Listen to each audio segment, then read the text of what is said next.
Milk Crate Marauder is the shit. He's a fat fuck. I am not fucking impressed. I'm trying to save a world, and you are trying to talk about playing with your dick. Stick your show in your ass. Fucking freaking you motherfucker. Oh, I have a great deal of admiration for you guys. I want to work with you. You understand? Well, you know, call somebody in the audience as I was walking with you. Do you understand? All right. So I see you don't want to talk about that now, so we'll get off that topic. Well, what brings you back down here, Riley? You people are getting lackadaisical. I'd come back, give you some information. You understand? So you have new information, some new revelations about the aliens? Right. If you all would, for a moment, stop running your face and allow me to elaborate a little bit, then you'd get some information. Do you understand? And also, yeah, there's a word for today. What's today's word? Futadayurus. You understand? No. Which, well, actually, let me use it in a sentence. If you don't shortly get out of my face with that camera, I may be forced reluctantly to draw my foot out of your ass. Foot out of your ass. That's the word. You understand? Riley Martin was on Meet the Shrink, and I swear to God, not only is he flirting with Meet the Shrink, what's her name again? Dr. Leslie Armstrong, the one Benjy likes and Sal doesn't. I swear that Riley Martin's flirting with her, and I think she's flirting back. I don't see how she's a psychologist flirting back with Riley Martin. She's not. Well, even her conversation with us yesterday seemed a little over the line for a psychotherapist. I think those two are hitting it off, if I'm not mistaken. You think they left after? Yeah. Together? I don't know. I think she fell for his alien charms. So, you either know what you know, because a fool and his philosophy is soon undone. My dear. A fool in his philosophy is soon undone. Shaken, not stirred. The aliens looked at me, and it wasn't totally unpleasant, you see, my dear. Yes, Riley. So as they go along, he's trying to impress her and everything, and instead of shutting him down, she kind of like... Yeah, we want to know what's behind all this. The Stern Group. Yes. They are saying, well, maybe this guy can do a show or two, and he, that's all he knows. Yes. If you and I talked, my love. Yes. My love. An hour every day for the next year. Yes. We would not have scratched the surface of the knowledge I hold of this universe. I would have to agree with that. Oh, my goodness. I not only can see it, I feel it. She feels it. She feels it? I think the psychiatrist... she's feeling something else. My dear, what you will be feeling is in my lap. Yeah. Oh, that is no lie. How do you like Riley's rap? What I know about the universe... Yeah. You couldn't even imagine. You can scratch the surface, if we are my dear. And you think she'd say, Riley, I think you're a little bit delusional. You're practically homeless. Right. And then he would say, oh. The Stern Group. You caught me. Right, yeah. Once again, you've uncovered my secrets. You want more? Yes. I want it all day. My love. I feel like she's praying to him somewhere now. There's so many people that don't believe, and I feel it quite arrogantly so, that, Earth is the only planet that has living creatures on it. And physicists have now come down to say, basically, that it's mathematically... Here's a guy who's living a delusion, and she's buying in. Yeah, I don't know. I got to talk to her. Physicists are, by nature, crazy motherfuckers. She's digging his whole scene.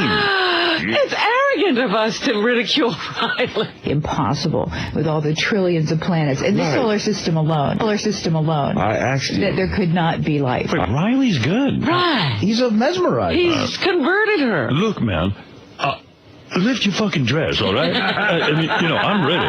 Let's cut the small talk. It's clear you're the only bitch who buys into this crap. I asked Pan. Right. I said, look, how many living planets are there in the Milky Way Right, yeah. galaxy alone? Yes. And he told me, he said, friend Martin, if you should visit a living planet each day for the duration of your gestation, that is the rest of my life, you should not even begin to tax the number, nor would I. It is that many. Yeah, and he is like roughly 10,000 years of age as we measure time. Yeah, look at here. In other words, Tan doesn't answer that question any more directly than Riley does. Yeah, I mean, if you was to, you see, look at the Milky Way. Friend Riley. Friend Riley. For the duration of your gestation. I don't hear her putting the straitjacket on him. Maybe she's just humoring him until the ambulance arrives. Right. What's been painful or the most painful thing in your life, Riley? Doctor, well, now, if you're talking from a physiological sense, yes, it's getting your ass kicked in a bare-knuckle fighting ring years ago. Meaning? Well, meaning that... This alien shit don't pay too well, and I had to make some money in an alien knuckle fight. Meaning what? Well, I got my ass kicked. Look, honey, I got to be honest with you. I want you to sit on my face and talk about the obvious. Oh my goodness, this is gonna kill me. Can you counsel me with a mouthful of cock? Broken bones, you understand, cracked ribs, things of this nature. You mean, though I never lost. Bare knuckle fighting. Yeah, he can't. He's in love. There's no way he's going to mix a honey, I never lost. Honey, I'll say. He's like this of a physical nature. Things are, I mean, if you were kind enough to relieve the stress of my balls, I'm pretty sure I could tell you a lot about the universe. That's when you fight with kid-skin gloves, or no more than 2-ounce gloves, illegally. This is him impressing her. I know. Yeah. If I could. And somebody's pastor until somebody bleeds out or goes down. why were you doing that, honey? Oh, my goodness. Look at the love talk between them. Hey, Tim, where'd you find her? I think it's time that I emptied my nutsack in your throat. I think we're being duped. It was one way of making money. He's irritated with her now for not getting it. Doctor, are you able to accommodate a larger man? A big, thick man. But I'm somewhat insulated. Yeah, here, Riley puts the final moves. He invites her to his house. Okay. All right. Let's see how she does. I'm having fantasies here. But I'm somewhat insulated in that you have a fear of no, that? I seldom have visitors or anything of that nature. Why is that, Riley? To my home, because I'm a scary individual. See me come to the lecture. Okay. You understand? I do. However, you could come over. But anyway, now. Wow. However, you could come over. Look here. Just kidding. I'm being smooth with you. Strictly professional. Exactly. Humana. Where is he lecturing? Oh, my God. Where am I lecturing? It is called Creedmoor, my dear. There are lots of men and women incarcerated who need the word of Tan, you see. How is Cabby locked up in Riley? Yeah, he's running around, no problem. Because I make no money, so I couldn't have tax fraud. Now, with you, my dear doctor, I would like to lecture you in my hot tub. Of course, I don't have a hot tub, but if I had one, I'd have you in there. Exactly. I would be doing anal and things of this nature to you. Riley won't let us come over to his house? No, my dear. Because you and the whole Stern group, you say things that are mean, and things of that nature. That nature. I love that. Yes, my love. My love. My dear, my love. And do you feel they're with you right now? I feel that He's talking about his parents. They're dead. Oh, okay. They approve. I'm sitting here, 36 stories up with a beautiful woman. My daddy certainly would approve. You're funny. Yeah, she likes it. I like you. Well. Then he sees he's not getting into her pants, so he starts talking about how he was very close to Martin Luther King. He's got to put on the... He says, I haven't sold her enough yet. Look, fuck this alien crap. I'm going to make up some stories about Martin Luther King. Yeah, so he's got to try some other stuff. What were your feelings about Dr. Martin Luther King? I thought he was a great and noble man. Nonetheless, after the Selma March, where they sick dogs on me and shot me with hoses and beat me in the head with truncheons, I decided to leave him. Because I said, I'm only going to cause you problems because I don't like nobody whipping my ass. And I don't have to take that. And so he said, it would probably be better then, Riley, if you went and say, maybe hooked up with, say, Malcolm X, maybe. Did you know Malcolm X? I met him, but I did not hook up with him. I am not Islam, so to speak. Nonetheless, Dr. King told me, he said, I told him, I said, well, I'm not Islam. He said, let me tell you something. I preach peace and nonviolence. How far do you think I would get if there were no Malcolm X's? Right. Do you understand? I do. So he is just as... Do you understand? Now, he's claiming to actually have sat and talked with Martin Luther King on a one-on-one basis. No, she's claiming that she understands him. But he's actually saying, Martin told me. This reminds me of the time I spoke with the Easter Bunny. Here's Riley having something about hot sex with a shrink. So I think this is where he makes his final move. Here we go. I have something for you. You do? This is the sacred headband of the Seminole. Oh, that's beautiful. And the Cherokee Nations. Thank you. So essentially, you are now a Cherokee princess. Wow. Secondly, that's hot. Yes. Secondly, you are kindred to me, whom they call a shaman. Certainly. I really do appreciate though that. we are not so close until we could not say have hot sex or something. There you go. Slip that one in there, right? Yeah, I had to do that. Okay. He is quite taken with that shrink. It's all about getting laid. Every one of us guys. With presents and everything. And he is laying everything. He goes, look, man. I'm the head shaman. Yeah. And, you are kindred to me now. Yeah, I mean, I'm the head vampire, and I'm taking you for my bride. No matter how crazy we are, how nutty we are, it's all about pussy. Right. Forget for 2 minutes that I'm crazy talking about alien spaceships. I'm feeling an attraction to you. And, I'm the head muckety muck out there at the reservation. Yeah, I got something for you. I'm going to put this in human language for you. I'm going to fuck your brains out. Some people think it's a headband, but you can use it as that. Yeah, I'm the head shaman. I call it something to choke abroad with.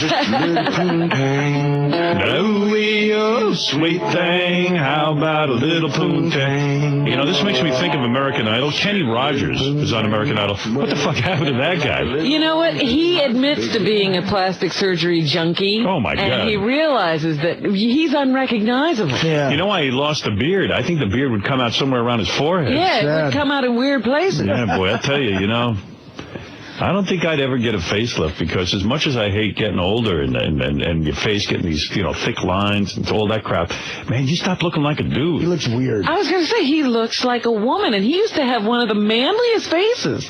Lady. Kenny Rogers looks like a lady. Oh, man. Too much. People are man, those kids must have been scared. They're only like 16, some of them. They're probably like, oh, my God, what happened to the old people? Is that what happens to you when you're old? Kill me now. It would have been funny when those kids went into work with them and ran out. I still can't wait to see Prince working and coaching these contestants. How is he going to do that? That's going to be great. It's like an Animal House winner. He's going to be like, oh, man, you got to get it together. He's probably going to tell all these kids they suck. Hey, John, you're in Warren, New Jersey, and you're on the air. Holy shit, the king. Hey, now. How you doing, man? I've been a huge fan since '86. You actually handed me my Sirius in Union Square. Yes. I just wanted to say, I was listening to Riley the other night on Monday, and I was laughing my ass off. The guy is so fascinating. Yeah, he's good. Yeah, we need to give him a regular show. Yeah, I've gotten so much email, and for a while I think it's like Riley sending me the email, but... no, it can't be all Riley. Yeah, it's all like everybody wants Riley to have his own show. Here's Riley. Now he's telling the shrink he's going to take her to another planet. He's doing everything to get her. Now he's got to take her to outer space. He still hasn't closed the deal. So what will happen to people like you and I, Riley? Where will we go? Well, I'll tell you where we're going, honey. I'm taking you. You go to your G-spot. Because you will go with me. I will? To another planet. You promise? Yes. You're taking me? Some people, logistically, we cannot take the entire human race. Anyone who has one of these symbols... Uh-oh. I got one of those. Still drawing the symbols. Did you keep yours? I told Riley I threw mine in the garbage, and he had a look of horror on his face. Like he was just horrified that I had taken his symbol that he had drawn. And really, these look like the scribblings you used to do in elementary school. Technically has passage. I cannot stop that. Oh, then you got to give me my ticket. You get your ticket. I get my ticket. Okay. Oh, and then I got my headband. I want my ticket too. Cool. I'm willing to, nothing is for free. I'm willing to take you to Saturn, but you're going to have to tongue my ass once we're there. Yeah. I'm taking you to a little town known as Cotton. Let's see, I have two more. They are listening, and she's not the usual shrink, is she? No. My concept when I thought about this show and putting it together, I thought about like a real psychiatric session, like where you'd say to Riley, "Look, man, you're delusional. Things aren't going well in your life. Let's get down to it." But I think he won her over. She's following him across the country now, I think. Maybe this is the way a clinical psychologist deals with a crazy person. Like, you got to buy into the world to get him to open up. Maybe. I don't know. What do I know? I'm half nuts. Here's Riley saying he's not crazy. I don't consider you crazy. Oh, here she is saying it. See, we got to close down this session. Yeah. I don't consider you crazy. I mean, I really don't. Thank you. I think I'm going to be in your pants. I don't consider you a doctor. I don't consider you crazy. I mean, I really don't. Many people would probably think, who is this person? He's out of his mind. He's dreamed this up. No. But, there's been a lot of sort of metaphysical things that have happened in my life that I know are not coincidences. Oh, no. And the more I tap into that energy and the more I'm open and available to it, the more it becomes available to me. Of course. The knowledge of the universe is free unto all. He's like, what? You believe me?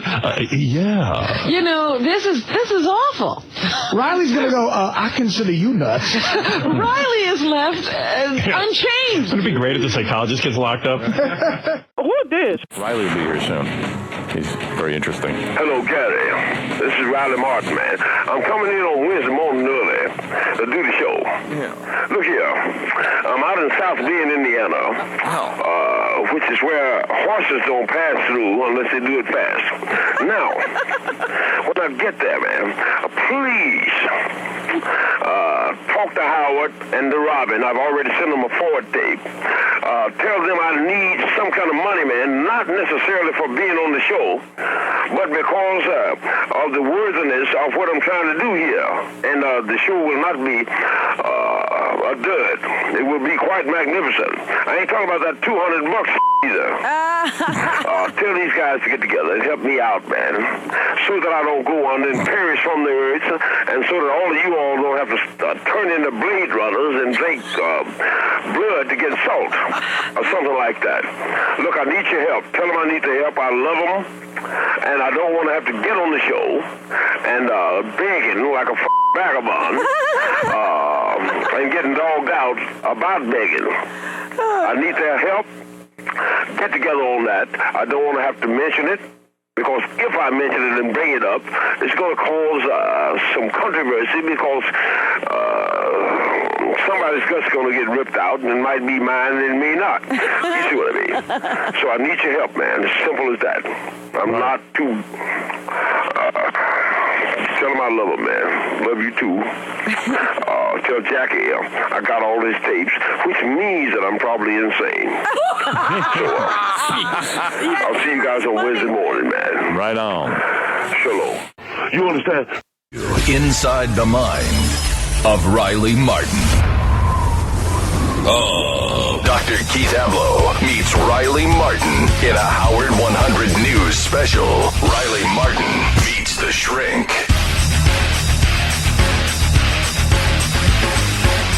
This is Meet the Shrink with Riley Martin and with me, Dr. Keith Ablow, on Howard 101. And so we've begun. How you doing? Just fine, Doctor. It's good to meet you. Good to meet you, Doc. And to set the stage, we're here, Tim and Riley. I'm looking Tim forward Sabian. to it. This is great. Thanks for coming, Riley, and thanks for coming, Doctor.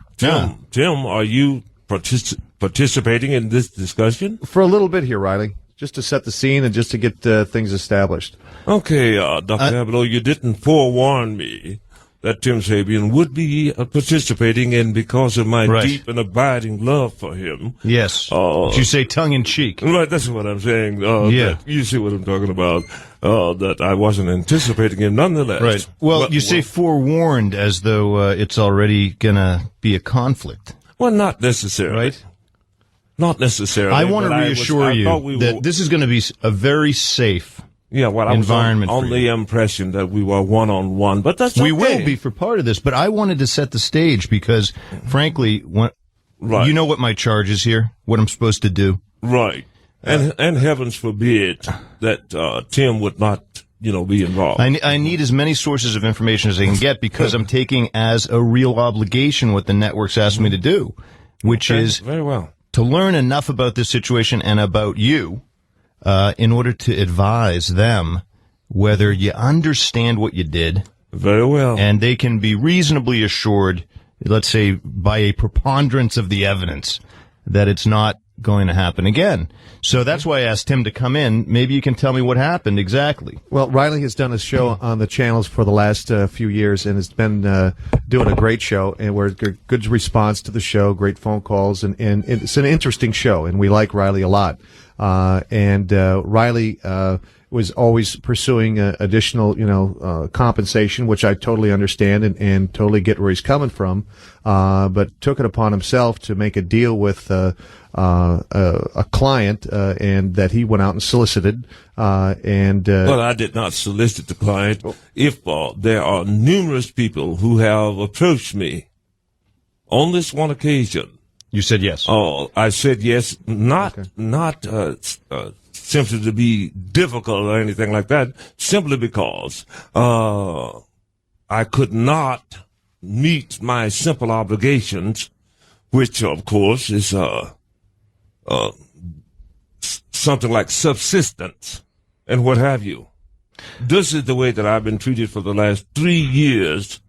So you had to. You're saying I had. Do you agree, by the way, that as it's presented by Tim, that this was at least an unethical thing to do?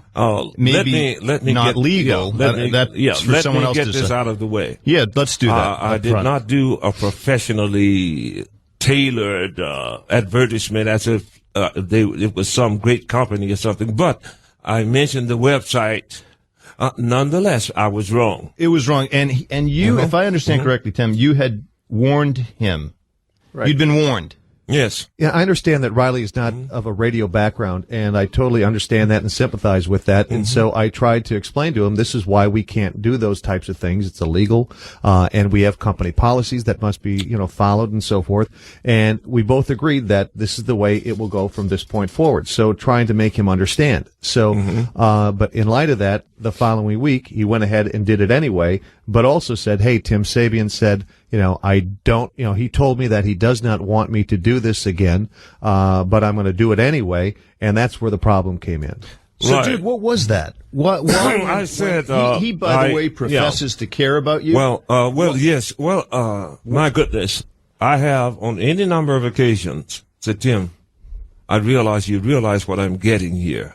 What is paid, it, by I'm the way? getting What are you paid getting paid? Like 400. 400 per show. That's a Okay. week. Yeah. And I live in New Jersey. Okay. But they tax your shoes in New Jersey. But So, explain anyway, to me anyhow, what was that when he said, listen, whatever you're being paid, you have the right to quit. If I could finish, Doctor. I'm listening. I'm all ears, I had as spoke they say. to Tim Sabian, and I said, Tim, very well. Okay. I should think that if I worked anywhere for 3 years, that perhaps a little raise would be in order. Nonetheless, be that as it may, when Howard and the crew are on another one of their perpetual vacations, is it possible, just possible, that you could eke me out another hour or two between, say, the women on the sex machines and the guys dumping loads on each other or something, where Right. I could actually pay my rent without literally falling behind or like eating actual food? And he said he would. But what I want to do is distill things He down. said he would, but he did not. I want to first understand what happened and then the why. Right. Right, because unless we can get to the why, we're not going to be able to assure anybody that's not going to happen. We have to understand, but you do too. Well, trying to say, Doctor, So that there was a set of circumstances. had he Let me just summarize. did what he said. Okay, so you were in need. He didn't hear you. He didn't hear You me. asked again and again. You said, I'm in need. Yeah. Tim, I'm in need. I need some dough. Yeah, of course. And you asked it in a professional context, and the answer was, Tim, he says he's making $400 a week. That's not going to do it. And your answer was, here's what we have to pay for these shows. I have a budget that I have to, maintain and that I have to follow.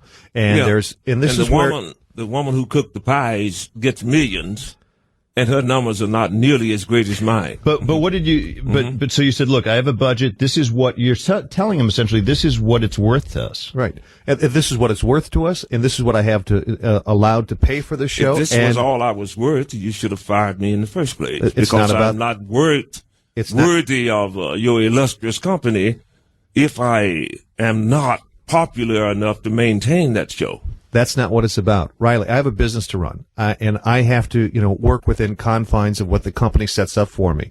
And because, and no disrespect, but you don't understand the business part of what goes on here. And in all due respect, and I don't expect you to understand it. But there are certain things, the way things run from a programming standpoint, there are certain things are run, by rules of the company set up from a business standpoint that I have to adhere to, and I have to manage. And I have to fit all of these parts into this plan. Then all of your programs are far more interesting than anything I have to say. My goodness. When we are talking about crapping in a bucket for the next 4 hours, now that's so wonderful. Until you can't possibly sneak them niggers in there for another First hour. of all, no one craps in a bucket on the channels, number one. Number two, once again, you create these illusions, I guess, that My you live goodness. with, and they're your reality. And I understand And that. I that's appreciate that. Am I the only listener to serious people? Listen, here's the thing. We're going to get down to what is really trying to be communicated here. When you asked Tim, how about some more time? And he responded as a business person. Part of the thing is that there wasn't a He meeting did not of state categorically that I could not have any more time. He said, I'll see what I can do. Yeah, right. I understand, but it wasn't forthcoming. No. And so as a business Not person, ever, but once. and as a host, the answer was it's not happening for you. But there's something about you, right, where you weren't really asking that question. You were asking another question, which sounds like, I understand the business constraints, but do you care about me? That's a tougher question. Right. Nothing has ever appeared, even when I have needs, you're saying. Even when I was in the hospital and having the serious operations and stuff, not one of them, with the exception of some of the rank and file, cared to even make a call, let alone actually if I needed And anything. now, so we're starting to get to the heart of this, Tim, which is that Riley I is consider that I am dealing with something less than decent human beings. Well, you're otherwise, my goodness, do you think I would allow him to go hungry if he came to my house? I don't know. That's a good question. If he were in the hospital, and I consider him a friend, that I would not try and find out how he's doing, and if I had to... You were hurt. And if I had the resources, yeah, perhaps to Tim, do you need anything? But when you're hurt, you lead with anger. There's a lot of vindictive. There's a lot of stuff about religion, about race. Doctor, when I'm broke... Well, when you're broke... I actually like to eat. I get that. Yeah. Look, I get that, but we're talking about something different here, which is a mismatch in communication. You thought the question was, can I have another hour, or can I have a little more money? What can the network bear? If I worked for you for 3 years and executed my duty fairly, would it not be proper that I ask you, doctor, for a few more bucks? Look, it might be, but what you're really asking is, do you care about me? I'm telling you as a human being, I can't make ends meet. Now, he's feeding back from an organizational perspective. Listen, I don't know why you can't make more of the venue, perhaps, or the opportunity, but this is the way we do business.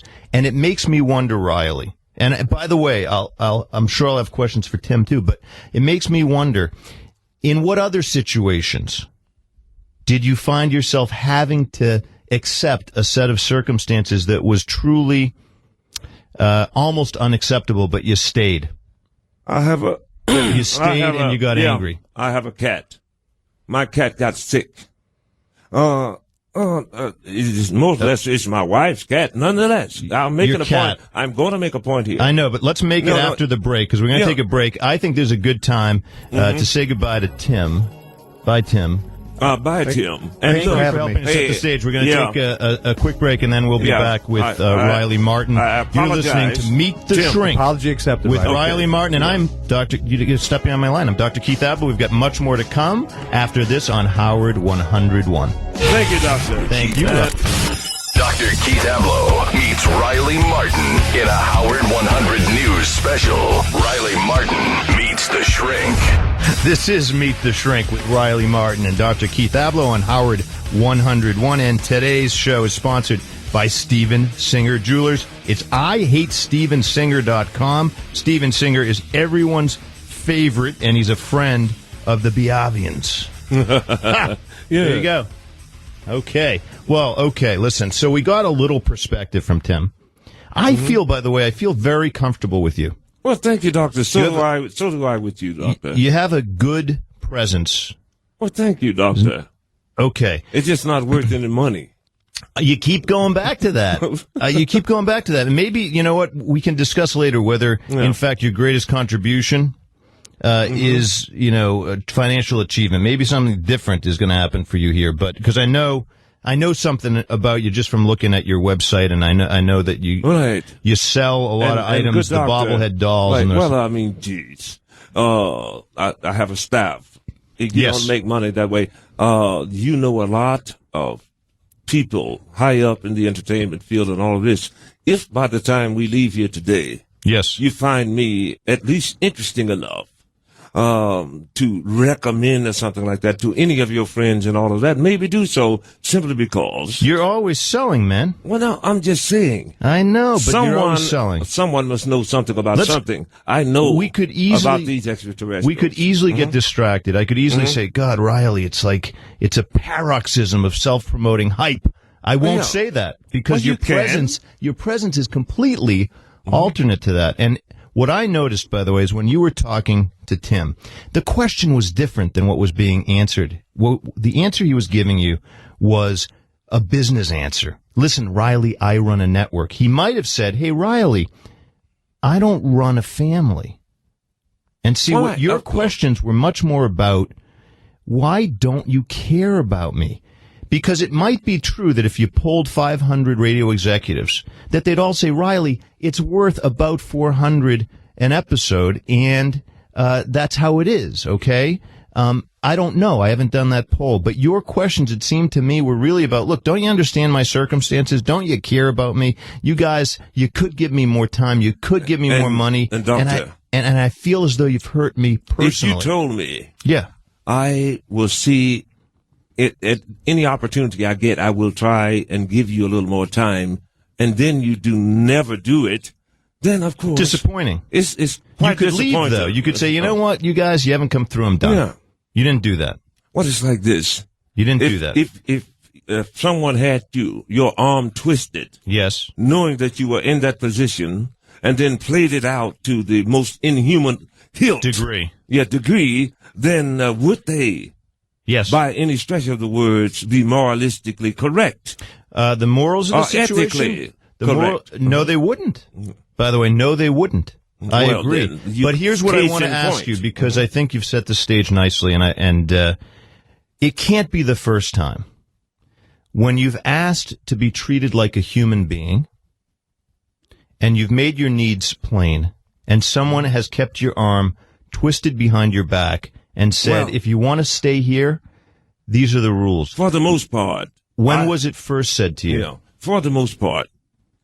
Most humans I've ever met in life, of all races, creeds, and colors, did listen when someone needed them and tried to help. What I'm saying is that it doesn't happen in this situation, and it breaks my heart. It breaks my heart. You have a heart. Because we are living in a world that I believe could possibly be on its last legs.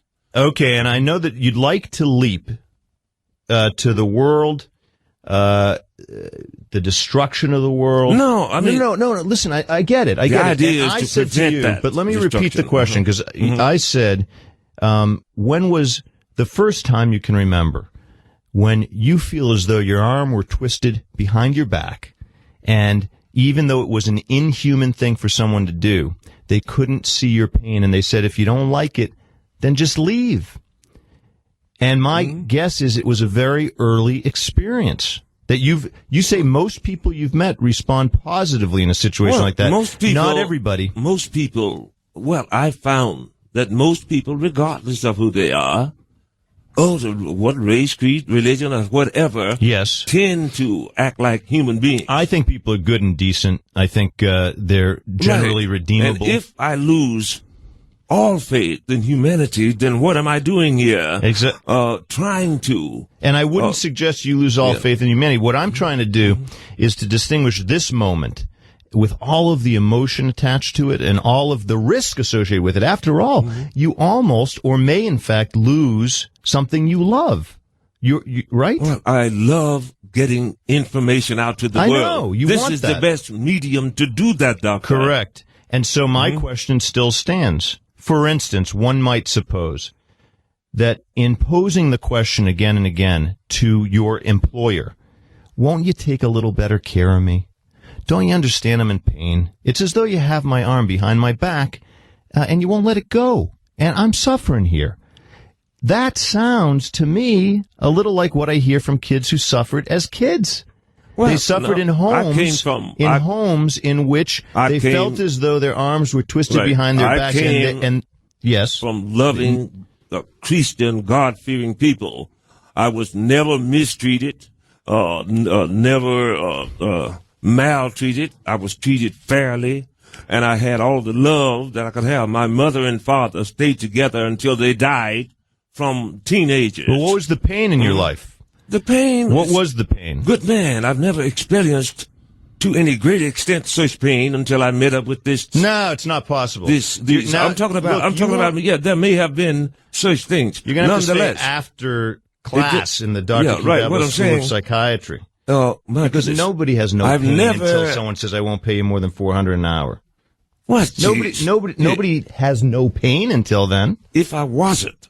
If I work for you and I'm not making you money at the end of 3 years, Who hurt you early on in your life? Who hurt you early on in your life? Let's just get it out on the table.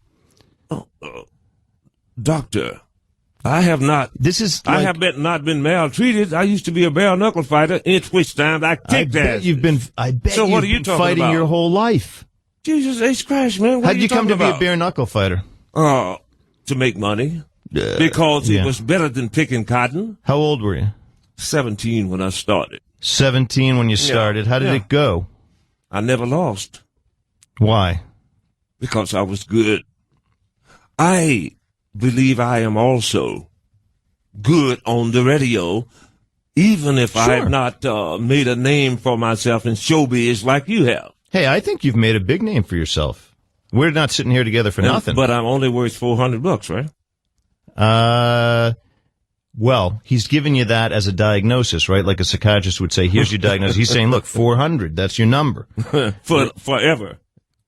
I know you want to go to 400 forever with Tim, and we can maybe drag Tim back in here at some point and find out, why the rigidity, right? But I mean, otherwise, this is a little bit of couples counseling, frankly. It's not all on you, Riley, right? If there's rigidity and an unwillingness to go a little higher for a guy who's suffering, I want to know about it. If it's not you, I should know. If someone answered this question for me. Yeah. Am I a positive asset to this company? Am I making revenues for this company? If so, then I should hope. How many kids in your family of origin? Oh, the family that was. Notice the turn away from the moment to the real meat of the matter, which is what the heck happened to you. Yeah, well, I mean, otherwise, I hate to you disappoint. believe that it's 7. I hate to disappoint you. You said that at 7 you were abducted by aliens. Well, I was visited and taken aboard an aerial ship that is not of this earth. And you met a friend. And a friend. 10. 10, Quart Engine 1. Yes. Okay, you're 7 years old. It was in November. Mm-hmm. Okay. What was 7 like for you? I was a country kid, always fascinating. My goodness, I fished. You fished. You're giving me some mundane detail. No, what I'm saying I've been asked by Sirius to go deep and find the reason why. Unfortunately, in your eyesight, my father was not a freak. My mother was an angel. She was an angel. No, why do you go right to your father and mother? Why do you go right? What do you want to have happen to me? Listen, every human being I've ever met experiences some degree of pain in his or her life story. Beginning with childhood, it's about being human on the face of the planet. And when somebody tells me, hey, listen, by the way, at 7, I was visited, and I met my best friend, and that's what I talk about now. I say, I don't want to talk about that. I want to talk about before 7, and why were you visited? A bobcat killed one of my dogs. Okay, a bobcat killed one of your dogs. Yeah. And, okay, tell me this story because you bring it up. So we're going to go through it. I'm trying to find something here to pacify. A bobcat killed one of your dogs when? Right. When? But the bobcat did not molest me, okay? That's very sad. Yeah. Why do you bring that up? No, what I'm saying is I'm trying to ascertain what are you trying to get at here. You're so family smart, Riley. Your mind idles at $1.50. My family was nice, Christian country folks that fed and loved all their children. First of all, I want you to understand that my goal here is that you leave the session or sessions saying, I feel more self-possessed than I did before. Now, if you get your job back for a good reason, all the better. But I don't want you to feel as though you walk out and you're like, I don't know, made no difference in my life. It should make a difference in your life. I wish I could give you something. No, you are. The bobcat killed your dog. What kind of dog? She was a little Feist type dog. Cute little dog. A little what type dog? Feist. What's a Feist? A crossbreed between a Dachshund and just a little soup dog or something like that. A mixed breed dog. Okay, it was a beautiful mixed breed dog. You loved her. Yeah. Named? Sissy. Okay, so Sissy was killed by a bobcat when you were how old? About 6. Okay. Sad. Yeah, of course that's sad. What happened after that? Who found the dog? What did people tell you in the aftermath of that? I found her. And where was she? She was had been playing down close to the river.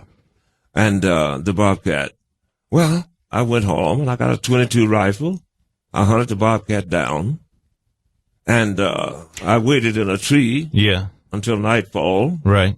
And threw a piece of meat out there. And then I shot the bobcat in the head. Yeah. Not a story. Listen, okay, so you took revenge. Yeah. And did it feel good? Yes. That time it did. Mm-hmm. And you skipped a whole thing. You skipped a lot of pages in the story of the death of your beloved dog, Sissy. Right. Right? In what manner? I'm going to tell you. Okay. You're great, by the way, right? In what manner? You should join my practice. In what manner? Fascinating. Here's the way in which it matters. You go from finding the dog to getting the gun to going into the tree, throwing a piece of meat, and killing the bobcat who had murdered, though, without intent, seemingly. I mean, it wasn't premeditated. Murdered your dog. Who'd you tell first that your dog had died? Well, I found the dog. Yeah. And I went back home and I told my mom and dad, and dad said, okay, son, you'll get another dog. My mom said, come here. I know. We'll bury her tomorrow. Like that. And everything. And did you bury her the next day? Yes, I did. Right. However, that night, I threw a piece of meat out. And were you an only child, by the way? No, I come from a large family. Yeah. A family of 9 boys and 5 girls. 14. Yeah. And your dad said, don't worry, we'll get another dog? He said, son, I mean, he's a cut and dry type of a guy. Meaning? He said, don't worry, son. Meaning? You can get another dog. Yeah, Meaning that he wasn't sentimental like my mom. Couldn't feel for you. Right. Well, I mean, because he had to survive and to handle a family, grow the crops. 14 kids. Yeah, right. Chaos? Well, I mean, otherwise, no, we had a lot of fun. But in those days, that was an asset. Because then you could pick the cotton, couldn't you? Lots of cotton. Lots of cotton. You could plant more acres, couldn't you? And what have you. Okay, so let me just tell you, and I'm not going to push you too hard on this right now. I might push you more later. Okay. But look, you've gone through enough in your life that you dismiss as unimportant some things that seem important to me. Okay. Okay, so you say, look, my dad, there was an explanation for it. He was running a farm, right? He had 14 kids. He couldn't afford, in quotes. And by the way, things have become economic to you. Love is somehow tied up with money. I wouldn't say that. I'd say humanity has some value also. Yes, indeed. As well as business. You tell me this iconic story about Sissy. By the way, my heart's broken. You lost your dog. Well, doctor, I'm sorry. I don't mean to make you sad. What can I do to make you feel better? Well, there you go. It's okay. Here's the bottom line. You know what? It's okay that I'm sad. That's okay. And it's okay that you were sad. Is it okay that I'm broke? And when I know you want to go right there, but when your dad said, hey, we'll get another dog, and you say, look, I understand his circumstances. Life was not easy for my father. My guess is that there were many times when your emotions couldn't be entertained. There couldn't be a complete audience for them because, look, reality was tough. There was cotton to pick. There were 14 kids. And you even told me something else. You said, that was good because guess what? If you didn't have 14 kids, you couldn't pick as much cotton, which means, Riley, that you were an asset, an economic asset. I don't know how much you saw yourself as a son, pure and simple, and how much you saw yourself as a cotton picker. Were you loved? The question is, were you loved? I was no doubt a cotton picker. Nonetheless, I was loved. And that was plenty of love. Plenty of love. Listen, and I this is important. The dichotomy between those two things, the fact that you felt love and you wanted to be loved. You were a kid. Right. You wanted it. If mom was busy, I had older sisters. I had older brothers. Well, now you're really thickening the plot here, and I think we're getting to know you. Yeah. How busy was your mother? Oh, well, I mean, son, you got to do things. If you got that many kids, you got to be cooking. You're plucking chickens. You and some of the girls. You are going out to the garden, and you are weeding the garden while the boys are in the fields, and things like that. Just typical country people. I don't think you could fit us into the category of the modern day yuppie or anything of that nature. No, not at all. It sounds not at all like that. But we never went hungry. I never went hungry until I left home. Yeah. No, they fed you. Of course, we ate good. And see, your question to Tim is really about how well will I be fed, and how much do you care about me? Because I'm telling you my circumstances, and I don't feel like you're listening to me. Is what you're saying to him. Well, apparently he was not. And then what do? You go and you say, I better just do what I have to do. I'll have to do what it takes in order to feel like I can eat and keep a roof over my head, even if it's unethical. Of course, and so I have done. Bad what I'm idea, saying is though, I right? have not. Bad I have idea. not deliberately missed any shows or anything of that nature. No, but you deliberately broke the rules because you felt you I needed broke the something that you rule couldn't because get. I needed to pay rent and eat. Well, no, you needed something else. What else? Love. You felt as though you'd asked him to take care of you, and he said, forget it. Forget it. So you're like, screw you. I've long since given up on entertaining the thought. They didn't even call you in the hospital. That the more or less high muckamucks of this organization has any concept of what being a decent human being is like. I want you to separate for a moment their capacity to be human and, for instance, to be involved with their own family members. It's a terrible thing, but people do tend to focus their affections on the people who are related to them, who are in their lives as friends, not always in the workplace. It would be better if they did. I've never had any problem having admiration for not doing a good deed for any decent human being that I ever met. And my God, certainly they have not. I think I understand. Yeah, they have not went through. So your mother was very busy. What I mean, automatically. Sometimes you had to go to your sister for what other people go to their moms for. Yeah, and things like that. But still, like for what? What would you go to your sister for? That is what families do for each other. No, I know. In tough times when your mother can't be all of the mother you need. Right. Well, because she's busy, son. Not because she's negligent or anything. No. My mother did not drink, stretch smoke, too thin. A curse. Should they have had 14 kids in that circumstance? I don't know. I would not have myself, nonetheless. You wouldn't? Why not? Because I'm no longer a sharecropper. But I'm something similar to it here. Yeah. But other than that, no, I'm not. No, but you think it was ill-advised? Yeah, I would not have had that many kids. Because? Because I don't think that there's got to be only one woman in a million who would allow herself or subject herself to having that many children. But her love was so great until it could encompass such a thing. It's always been a mystery to me. I have 3 children, maybe 4. Maybe 4. Maybe 4. Why do you say maybe? Well, there was a question about perhaps a child down in Mexico many years ago when I was down there. Did you resolve it? No. I was not able to recontact the mom over the years, but I haven't given up yet. So why do you suspect that what's this question? How was the question posed? I saw him when he was about 30 days old, and it looked to me like it was another me, the juice. How did you see him at 30 days old? There's a whole backstory here I'm not getting. Right, because you had slept with his mother. Well, I mean, that's sometimes that you can do that to get babies. Yeah, right. And somehow at about 30 days old, you looked at this child, you're like, that's my kid. I looked at him and I said, well, I think he looks like me. Yeah. And then I gave her like $700, which was a lot of money in those days down there. Yeah, but look here, Riley, we're talking about the substitution for love of money. Well, my goodness. And you already told me that growing up, you were confused a little bit. You have to feed babies too. I know, this is a big drama for you.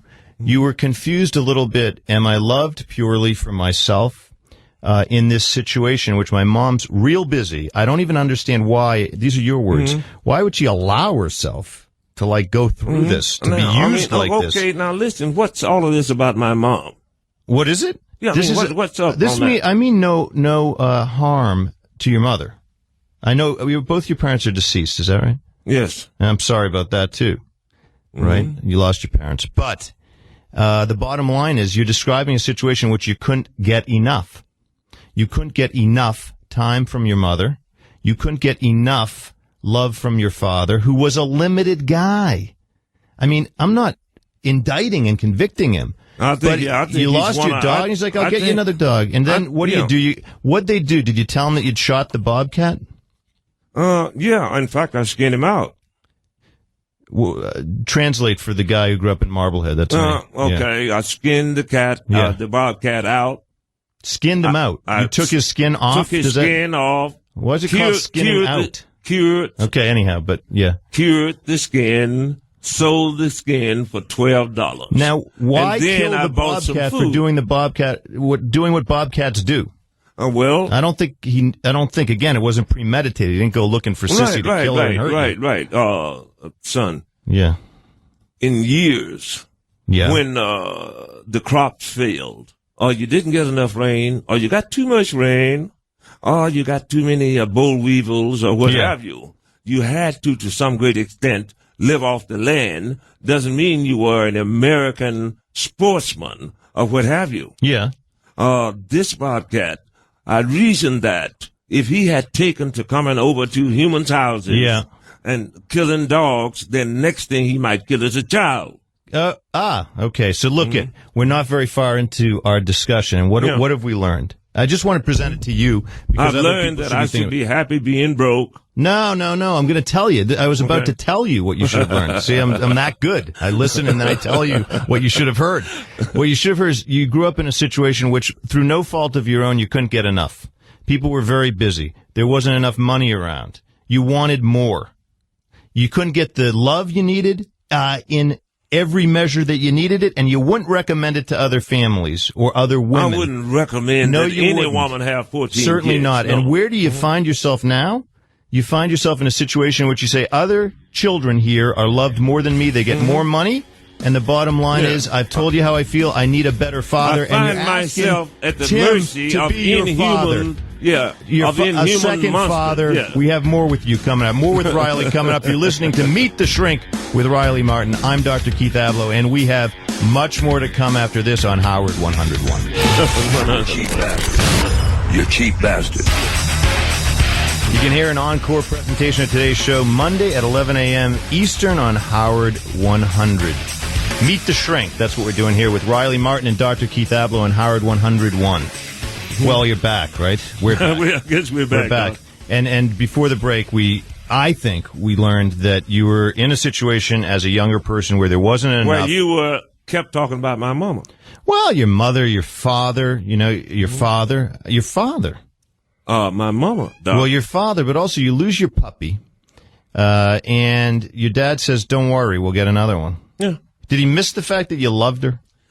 No, he did not. Nonetheless, a man in his position, frankly, had to keep a stiff upper lip with all of his bevy of boys and things like. Well, why? My goodness, boys have a tendency to get out of hand, and ultimately, when they become strong, begin to picture the adult as getting weak or things of this nature, and so you're going to have some problems there or what have you. Well, so especially if the kids are angry. Yeah. Well, no, and angry. Well, why wouldn't they be angry? 14 kids, and how big a house? Well, we had a large house. Like how many square feet? I don't know. Let's see. What? Maybe 4,000 maybe. So you have 12, 14 people. Yeah. It was too much. Well, no, not too much. Plus you were put out in the fields to go pick cotton, and you weren't sure whether that was because you were all part of a team and a loving team and there was enough love to go around, or whether to some extent, you were a commodity. It was good to have a lot of kids. Did he have a lot of kids in order to pick the cotton? Oh, well, I think that was some of it also. Really? And on top of that, being Christian people in those days. All right, I don't want to get into they did not, what I'm saying, they didn't believe in the contraceptive thing that much and what happened. Yeah, but Riley. Okay, look, we can get a little quiet here too and think for a second. Okay. There's part of you that thinks that your father conceived you in order to create a worker for the fields. Well, I should think that's a fair exchange for life. Really? Yeah. I mean, otherwise, I would not have had the glorious privilege to be here talking to you, Doctor, had he not conceived me. it can't be love. He just he loved your mother, and he wanted it was an expression of love. Oh, he loved me too. I'm sure in his own way he did. In his own, you qualify that, and we'll accept the qualification in his own way, whatever that meant. Yeah. Whatever kind of in his own way leads a 6-year-old boy to at 7, that 6-year-old boy to lose his dog and not be understood by his father, and then at 7 to board a spacecraft and find a best friend in an alien. Right. They were better people, were they? Yeah. Well, I mean, otherwise, the aliens were better. They were different. Better? I found no fault in them. They never hurt me or harmed me. As to other people who had. Well, my goodness, if you are... They kept your arm... If you are a young man... I'm going to pressure you here. Yeah, they kept your arm twisted behind your back, even when you said it hurts, and they wouldn't stop. Your family. Who is that? My family? Sure. No, doctor. I don't know why you're harmed. See, we are not Manson-like white folks.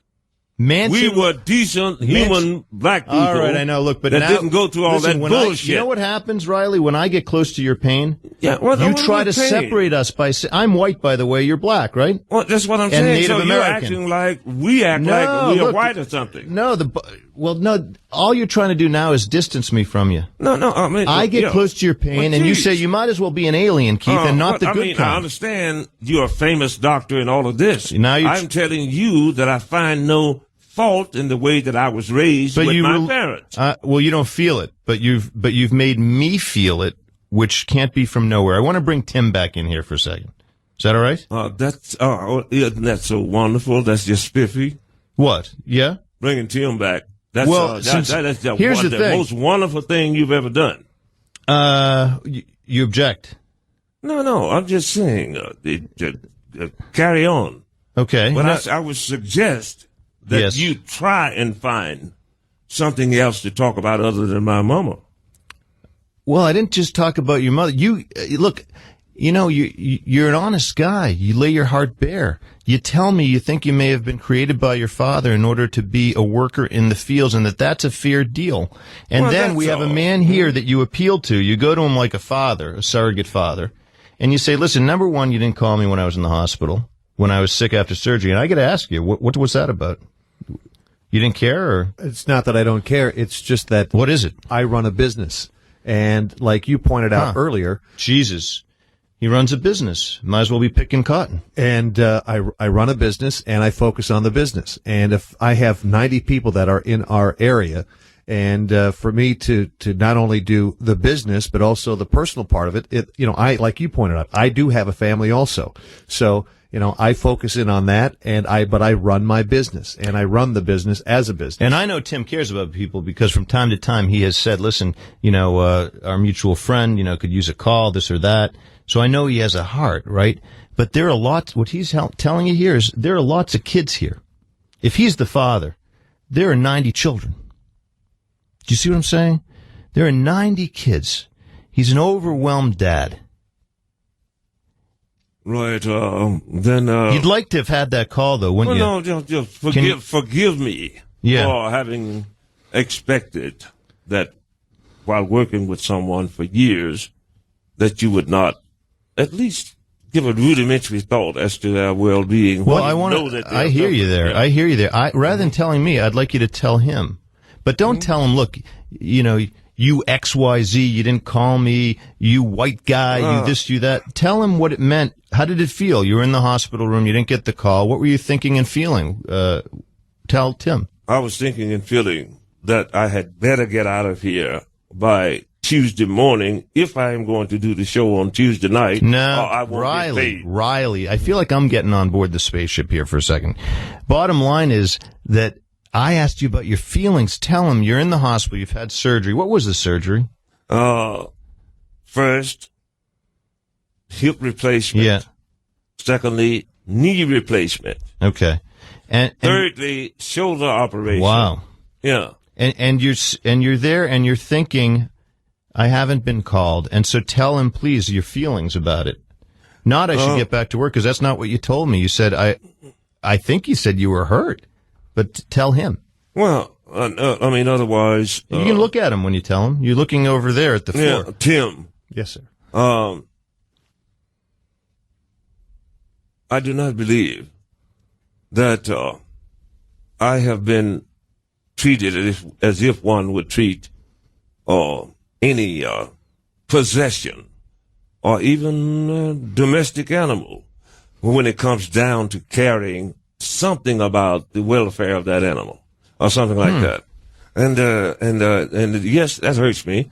Nonetheless, I understand that you run a business, and business is business. And look at how Nonetheless, tentative, by the way. do not expect me not to ask you for a raise after 3.5 years. Right. Let me just interject a couple things here. First of all, there's nothing in it for me to see you fail. Nothing. If you fail, I fail. I don't want to fail. Of course. I want you to be successful. I want you to do the right things. And I want you to go on. And I appreciate that very much.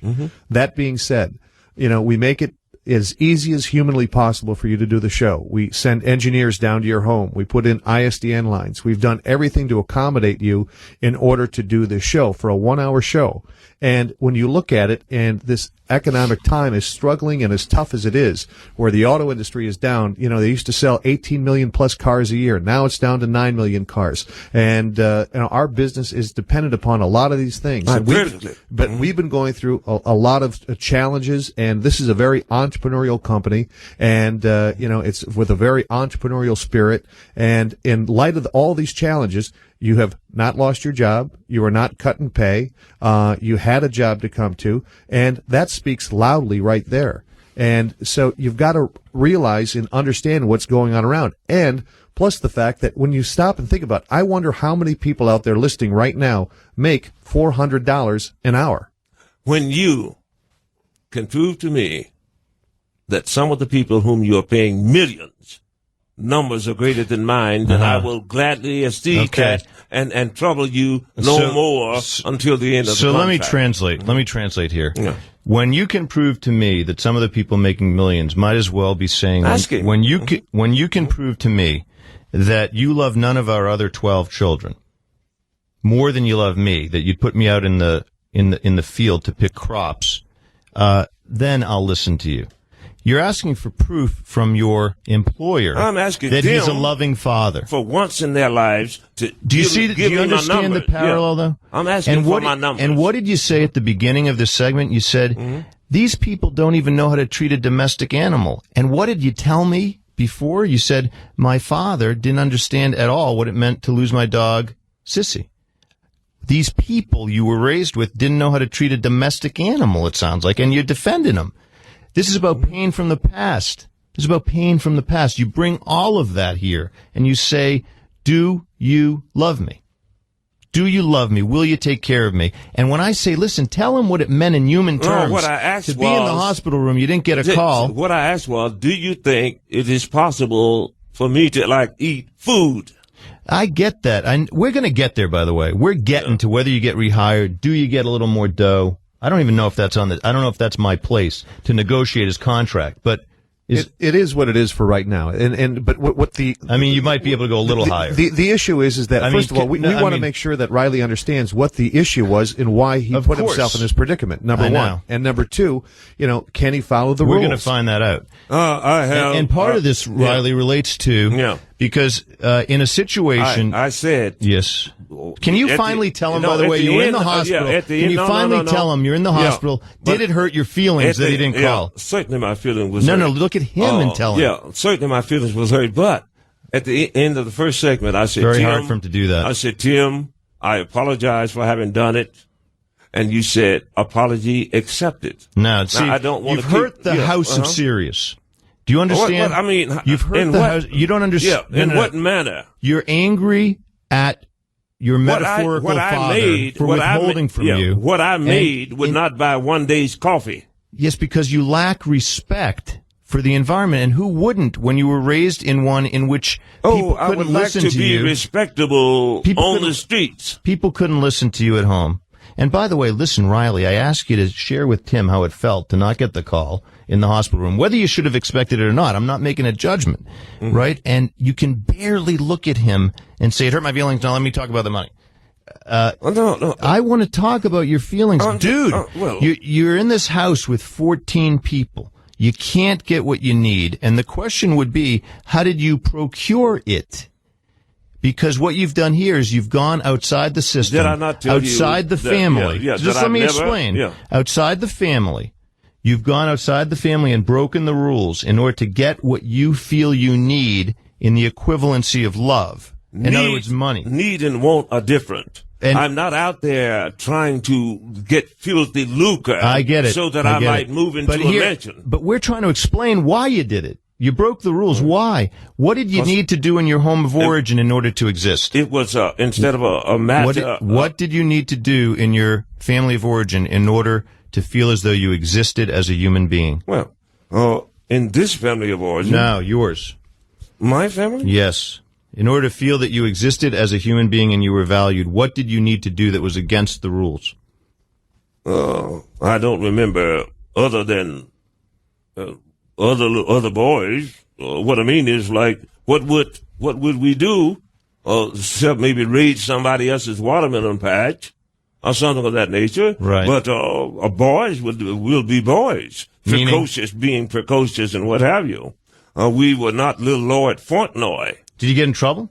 Yeah, I've gotten in trouble in my life now. Sure. I've gotten into trouble, yeah. You've been in jail? I have been in jail. Okay. And for what? Well, for one time, someone sneaked upon my property and planted 2 acres of herb. Someone snuck onto your property and planted crops that you crops. then harvested and that got you put in jail. Right. I thought that... This guy's beautiful. You're like a poem. No, I think I said, let me cut this stuff down. And then, in order so that it could get out of my sight, I hung it in the barn. Here's the thing, Tim, this is not going to be one session. It's going to take a little longer than that. But look, gentlemen. But I'm assuming that I'm you guys still are not good for the eating journey. now. Absolutely. Yeah. Absolutely. You're still not eating, but we're talking about feeding yourself what you need, the nurturance, the love. Right? Right. The bottom line is the love. You understand what he's really coming to you for. I know what exactly. Father what Tim Sabian. Right. Am I being unreasonable? That's what I'm No, saying. unreasonable things were done unto you, my friend, but not here at Sirius. It happened long before. Today's show, by the way, was sponsored by Steven Singer Jewelers. I hate StevenSinger.com. Steven Singer, he's everyone's favorite, and he's a friend of the Biavians. Of the Biavians. All right, so you'll spend more time? You promise you will continue? I don't want to put you off. You coming back? For you, Doctor, yeah. All right, and Tim, we might need you. Okay. All right, well, okay, we're going to be back with more Meet the Shrink Wednesday night at 7 p.m. I'm Dr. Keith Ablow with Riley Martin, and this is Meet the Shrink on Howard 101. Who is this? Start off by telling me who you are and then why you're here today. I'm Riley Martin. And why are you here today, Riley? That's near. That's NASA. What does that mean? And the Japanese and the military can figure I have been aboard aerial ships, not of this earth.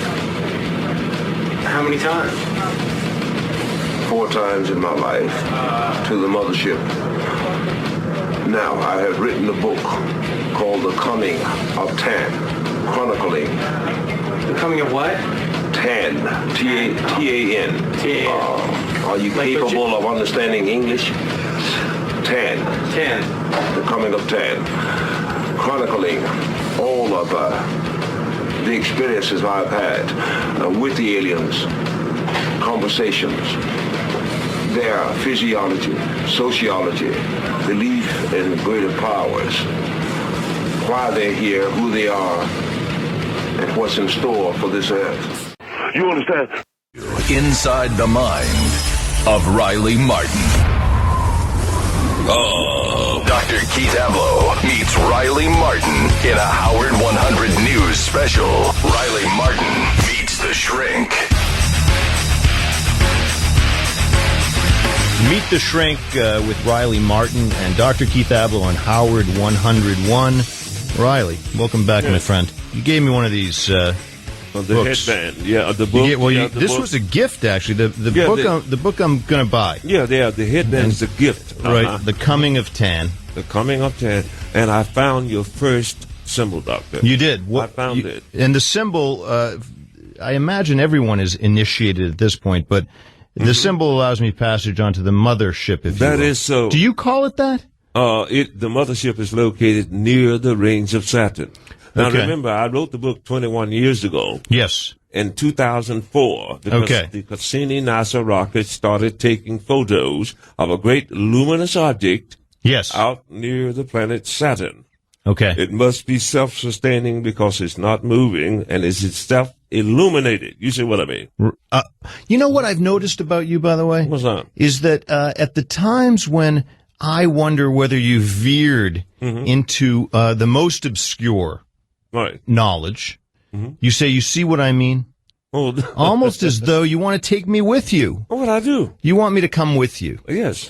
And it's also occurred to me, and you've picked one of my symbols. I hope you'll explain it to me in a moment, but you don't want to go alone in 2012. Well, certainly not. You want 144,000 heads of families and their loved ones. Okay, and there's a reason for that now. It is not based upon religion. No, I think there's a reason for it, too. There is a reason. Yes. What's the reason? Okay. If I can get 144,000 heads of families and their loved ones from all races, creeds upon the face of the earth, we will be able to reproduce the entire human race without having to marry each other's cousin. You see very what I'm good. talking about? So well, you just did it again. You see what I mean, you want me to come with you. I understand. I think there's another reason. See, we keep doing this because, we both are aligned with the truth.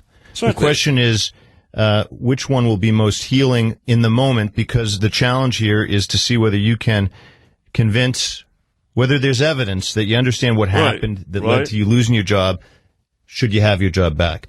My interpretation of the invitation you issue me repeatedly by saying, you understand, you're following me, the mothership, you're coming aboard, is that, in fact, what you hope for is a family of 144,000 people in one space, the mothership, all of whom love each other. Oh, hopefully and so. where there's harmony. Hopefully so. And their needs are met. And Unlike where you grew up. And look at the numbers even, Riley. 144,000. You guys had 14. Well, you think that's a coincidence? That's 144,000 and you guys had 14 people in the house? My name is 12 Riley. kids and my 2 name parents? is Riley Lee Martin. There are 14 letters in my name. I was born on... That's not why this happened. Well, I was born on 5/9/1946. You add that up, that's 34. 3 and 4 is 7. I am the 7th son of Jonathan Martin. Yes, well, the 7th whose name son. is 14 letters. I am the 7th son of Jonathan Martin. Yes. Now, perhaps these things are coincidence or what have you, nonetheless. Yeah, but when a story fits, human beings have been engineered, from time to time down through history. But let's not talk. Okay. Well, yes. No, look, we are actually telling the same story in different voices.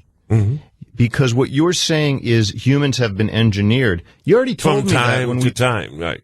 Well, in your time, because you already told me that you feel that you were created in order to work in the fields by your father who needed to have his crops picked.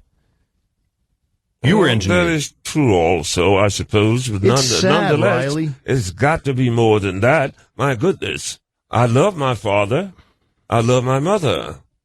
If they loved each other and were true to one another for a lifetime, then why would I think that he did not love me also? Well, that's a good question. Why? Well, you've told me some of it. Why would you think that?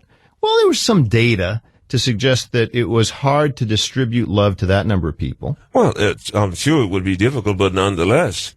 But you want to do if you got siblings and what have you, then you have got a cornucopia of various different elementals of love there. You see what I mean? You got the brother that you fight with, the one that takes up for you. You've got the sister that mothers you, the other sister that calls you names, etc., etc. Tell me about.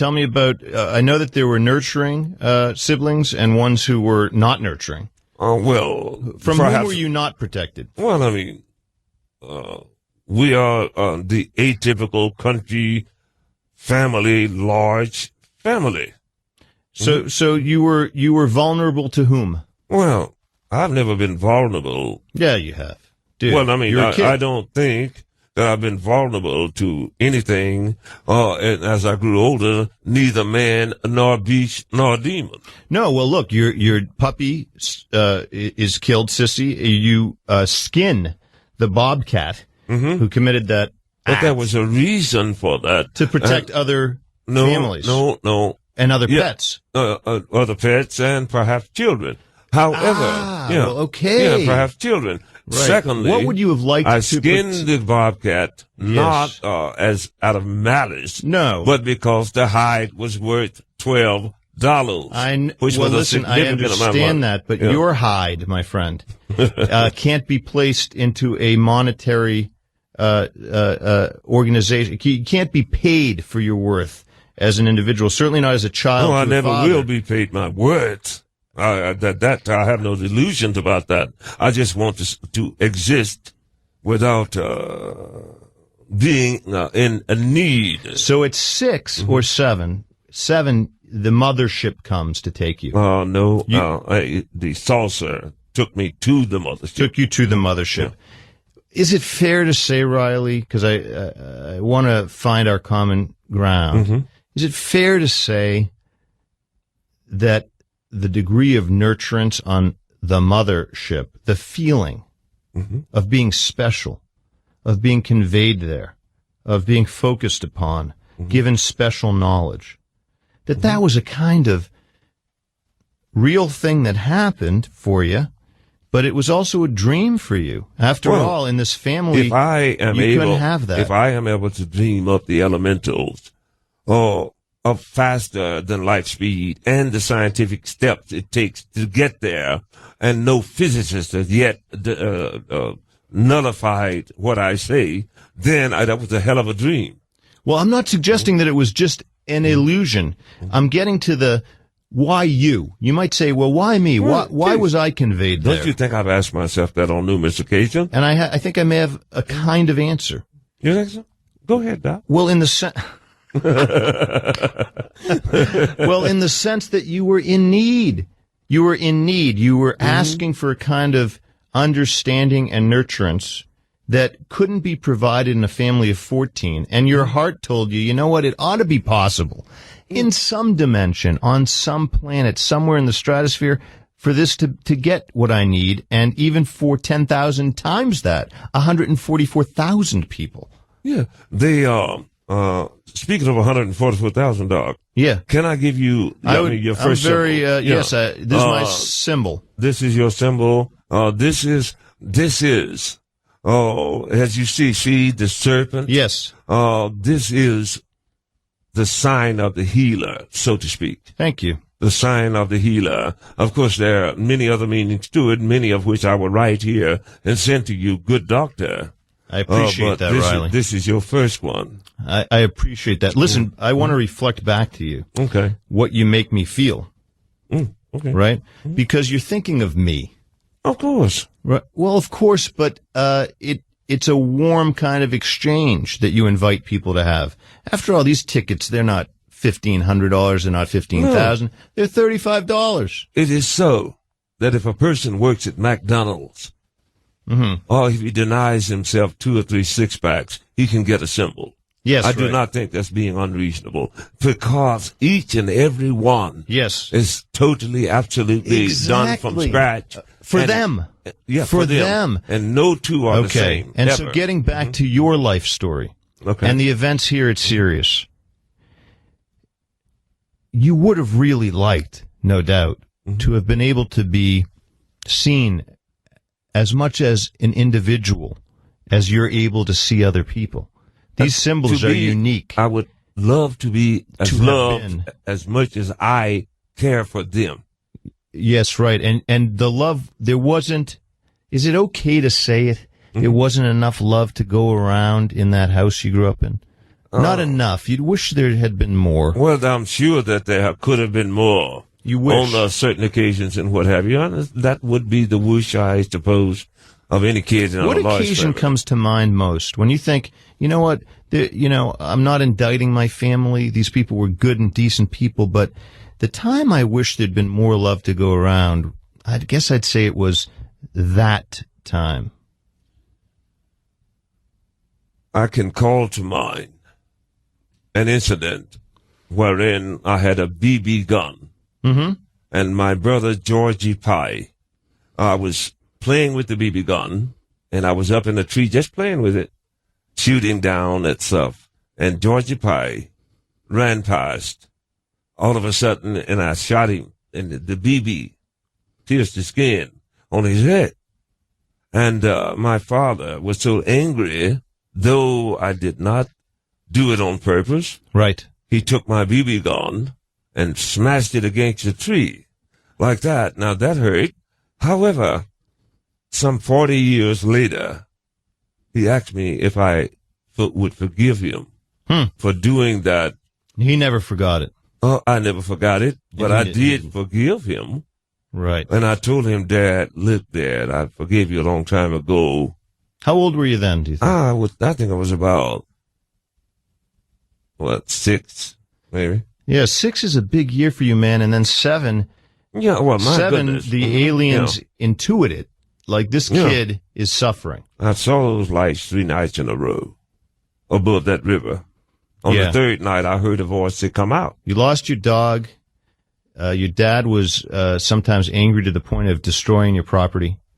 Yeah, he destroyed my BB gun. And he was wrong by doing it because I did not mean to shoot. You must have been terrified. Well, I didn't mean to shoot Georgia Pike.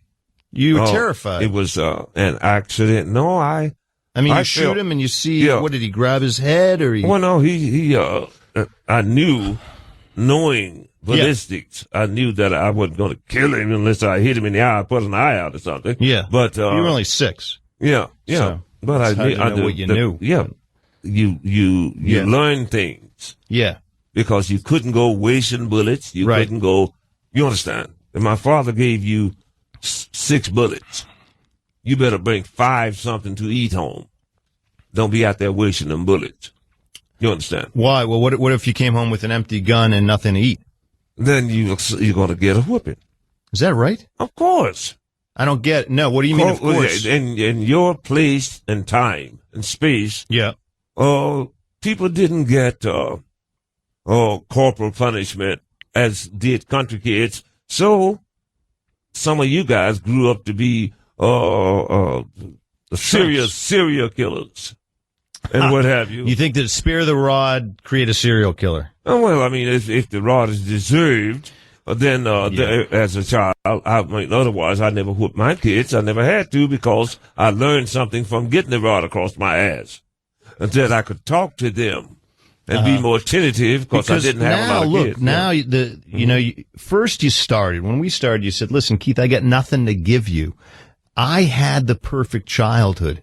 I didn't say perfect childhood. You said, I really can't I had a tell loving childhood. Except you had a loving childhood. And I hold no one to blame for my upbringing. They fed me. They loved me. My mother healed me. My father never shirked his duty. I'm not making you suffer here. I don't want, but the bottom line is you described something and we might as well call it what it is. An overcrowded home where these parents, it wasn't unusual. Well, no, but it's your experience. Yeah, for poor people like that. No, but this is your experience. The house was too crowded. Right? I mean, should you have had 3 houses for 14 people or 2? If you say so. Don't you think? But it did not appear that way to us. You told me before. You said, I don't know what these people were thinking. They had 12 kids. When you got a couple of kids or 3 out of their minds in a big bed, they keep each other warm during the winter. They had to. Yeah, when the fireplace. Did you have your own bed? Out. No, not until I got older. All right. So look, you as an individual were under some real stress. There was a challenge to you being seen fully as a person and being loved individually and having your feelings honored. witness, for instance, your father's response when your dog is killed. He says, we'll get another dog. Does that have something to do with Yes. Tim Sabian not paying me? Here's the connection. All right, because you bring it up, so here's the connection. People don't restrict to the time and place of the events in question all of their feelings about those events if we're talking about one's childhood. So the bottom line is these feelings that you had are unwieldy and you have not dealt with them.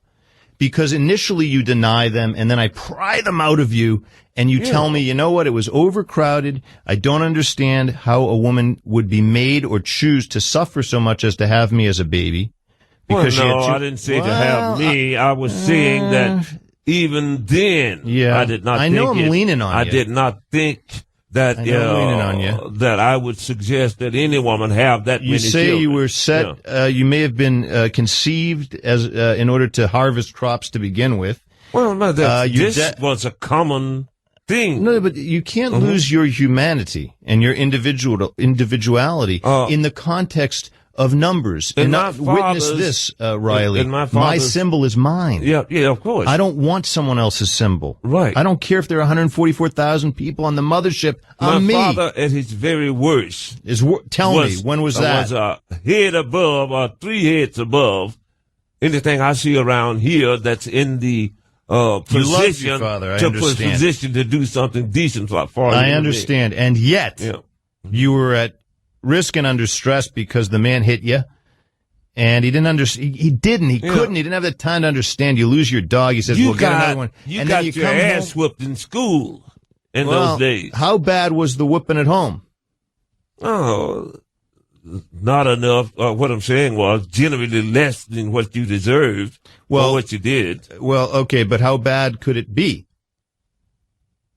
Well, my father was not a sadist or anything like that. But if you were supposed you're qualifying on me, though. No, what I'm saying is, if it is your time to go out and get the cow from the pasture, and bring the cow home, so that the dead cow. Are you talking about? No, the cow. The cow from the pasture, right? Because you talked about going hunting and bullets. You get the milk cow. The milk cow. You go out and get the cow. So your time to go get her. Yes. If you do not go out and get the cow to bring home for your brother to milk the cow. Yes. What happens? You're going because you've been fucking off. Then you're going to get a whooping. You see what I mean? Tell me now, the whooping, the worst of the whoopings. What was the worst of the whoopings? I don't know what you mean by worst of the whooping. I'm telling you that country people whoop the kid's ass. Oh no, the English teacher. No, what do I mean? I mean this: the most severe. What was the most severe beating you ever sustained at your father's hand? The most severe beating that I've ever, or the most injuries I've ever suffered was at the hand of a man named P.H. Grutch in a bare-knuckle ring down in Alabama in 1964. Got it. I know you've been in other settings that have caused you pain, but the worst you suffered... I left home as approaching the age of 14. Why? Because even then, I was smart enough to figure out that this picking cotton shit wasn't going to work. Right. You were unhappy. Right. No, I joined the migrant workers. And you were unhappy. And at 14, they let you go? Oh, well, they really didn't have any choice in the matter. Tough times. Tough times, and I was a big boy. Riley, fifth time maybe I've asked the question. The worst injuries you suffered because your father beat you were what? Well, my father never beat me he never broke the skin or anything. I mean, otherwise. Okay, sixth time. The worst it ever got. Bruises? Bruises. Black eye? No, he never hit me with his fist. So bruises where? I took a belt. Where? Bruises where? Beat you across the butt. The bruises were on your backside? Yeah. Yeah, because you did not bring the fucking cow in, Doc. Yeah, but why couldn't he ask you the question, hey, Riley, man, another father with more time, fewer kids, less economic stress might have sat down and said, hey, I asked you to bring the cow in. What's the deal here? Right. Then you let the rest of the family drink air instead of milk while you fucking off. Why, you don't think he could have motivated you in other ways than to hit you? You were a bright kid, it seems to me. If you were stupid enough. He could have paid you. If you were stupid enough. He could have paid you. Well, he probably would have if he had the money. Ah! Well, look. Yeah. And does this sound familiar to you? Right. Tim's got money. He won't pay me. Well, there you go. Now, look, but here's the bottom line. Tim's got money. You think he does. Well, I mean, otherwise, nobody can be that lackadaisical when talking to an entity like me. Or when you using an entity like me. No one will be able to convince me that they can pay millions to someone who's not even generating the numbers that I am. And they can't pay me but $400. Right. And I'm supposed to understand and love that. And then they send me a psychiatrist to convince me that I am so far deluded. No, that you're human. To actually want to eat fucking food. No, that you're human, so that when let's go over reality again. What happened? What happened was that you broke the rules in order to procure things you thought you should have. Second or third time, I apologize for that. Well, now, no, but he told you not to do it, and then you did it again. Right. Well, okay. So what were you looking for? I apologize What were you looking for? Yes, you did. You were looking for compassion. No, I was. Well, no, yes. Wait, you talking about I said from Tim. You said I said I was sorry. This guy tells me I lost my job. I'm out of the house. You wanted compassion from this father, Tim. I won't. Compassionate enough to tell Tim stick the job up his fucking ass if he don't want to do the right thing. And you think that by using an obscenity, I'll back off from our human interaction? What I'm saying is that what we are doing here is going around on triviality. No, we're not on triviality. We're at the heart of the matter. If you will concede the fact. The heart of the matter. If you will concede the fact. Yes. Riley, from what I can gather. Yeah. You are probably worth more than $400 a week. I don't know the business. Well, okay. I think you're probably worth more than that, but I don't know. I mean, 400. I think you could probably make money a lot of different ways. If you can sit here and talk to me and don't think that I'm interesting, I think you're fascinating on the air. Fascinating to be worth more than $400 a week. Fascinating. But that's not my call. It's probably not your call because you want the job. He tells you what the job pays. And then the question is, do I break the law in order to get what I deserve? I labored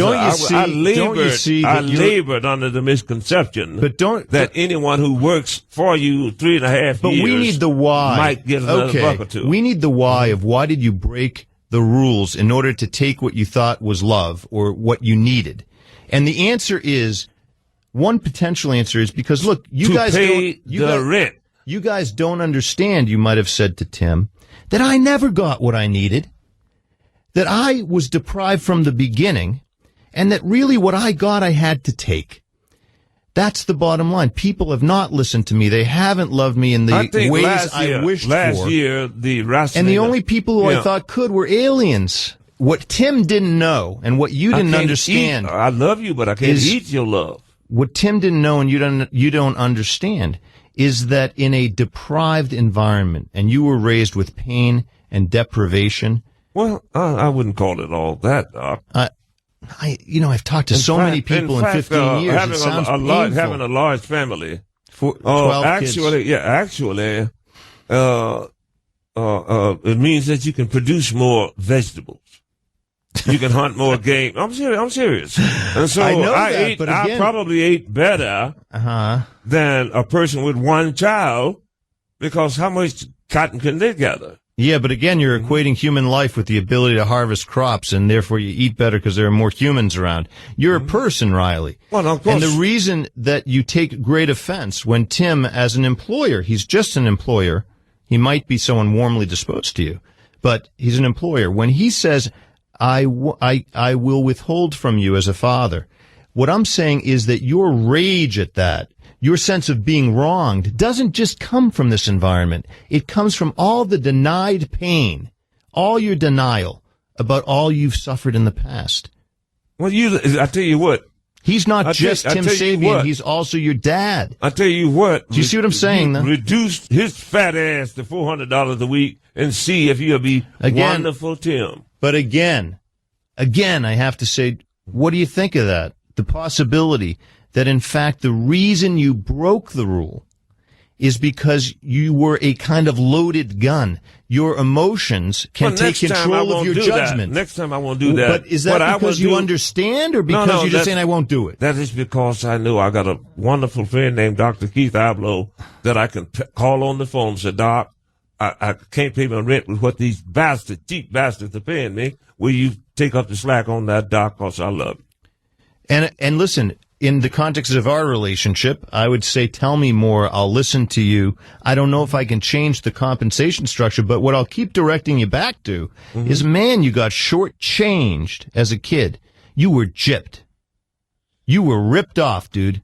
Well, if you say so, Doc. No, I can't say so unless you agree. Then again, I have been laboring under the delusion that I'm a loving, sane man. I think you may be able to change that. I think you seem. Should you keep on in that vein, you may be able to ultimately.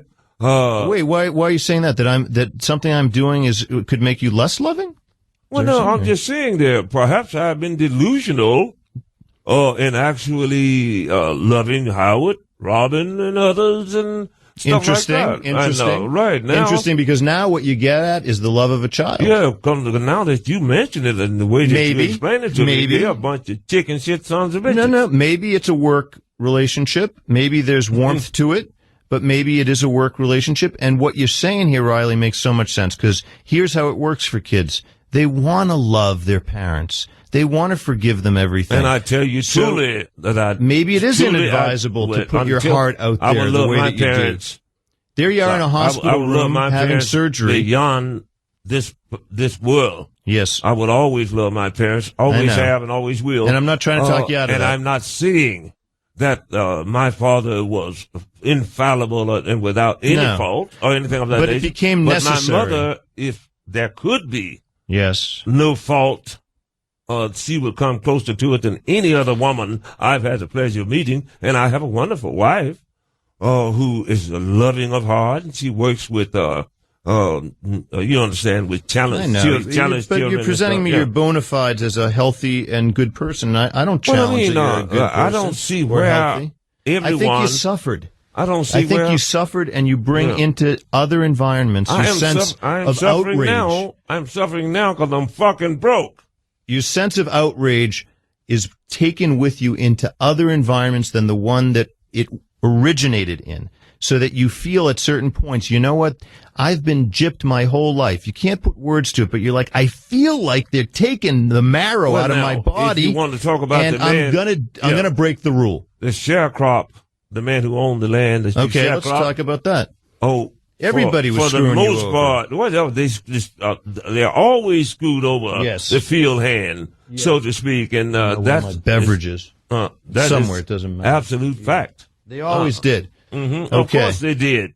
For the most part, rare was the time you would find one that did not. You did not end up owing them at the end of the year. Right. So you were always in debt. And if you want to stop and turn it around, and go deeper, then you will find that, hell, you couldn't go in this bathroom. You couldn't eat in this restaurant.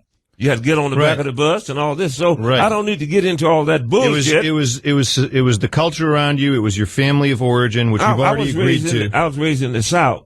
I understand. You know, and the pain was bad enough. I saw one of y'all with a real white The pain was bad enough. You had eye holes cut in it. So what the hell are you talking about? And the pain was bad enough from all that, and I hear all of it, for you to have to be drunk or high for a lot of the time that you were on the planet.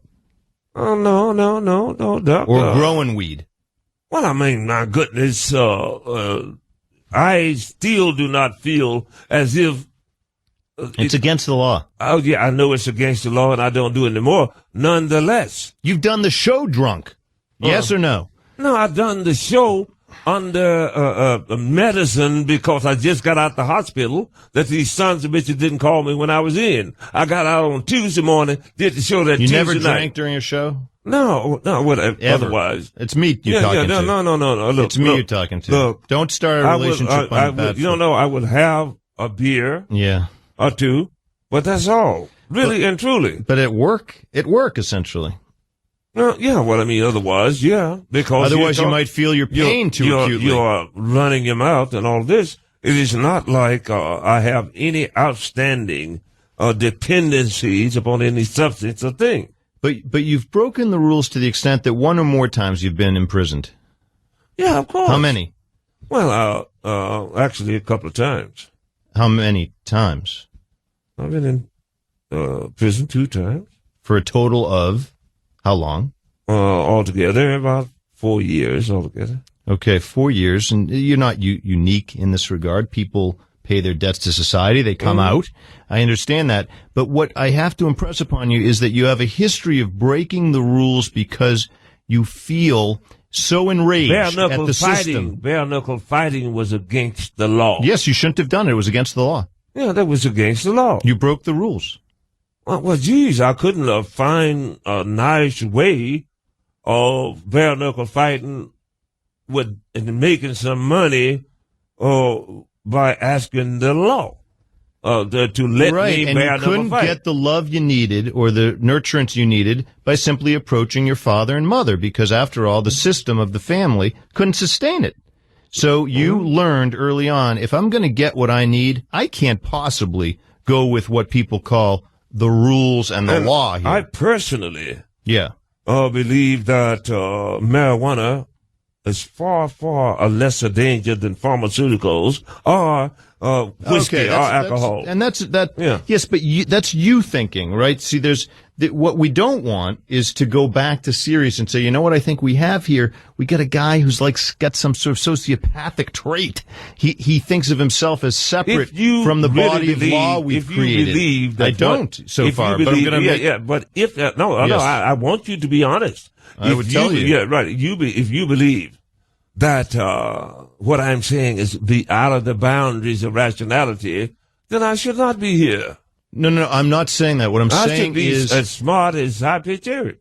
Can you agree with me on this? It's possible that because there wasn't a system that would hear you out as a child, that could give you what you really needed, that when you're presented with another instance in the present where you're not getting what you feel you need, you say, screw the system, I'll just take it. Of course, I felt some anguish, simply because for the most part, 90% of the rednecks around me had white cheeks on, and eye holes cut in them.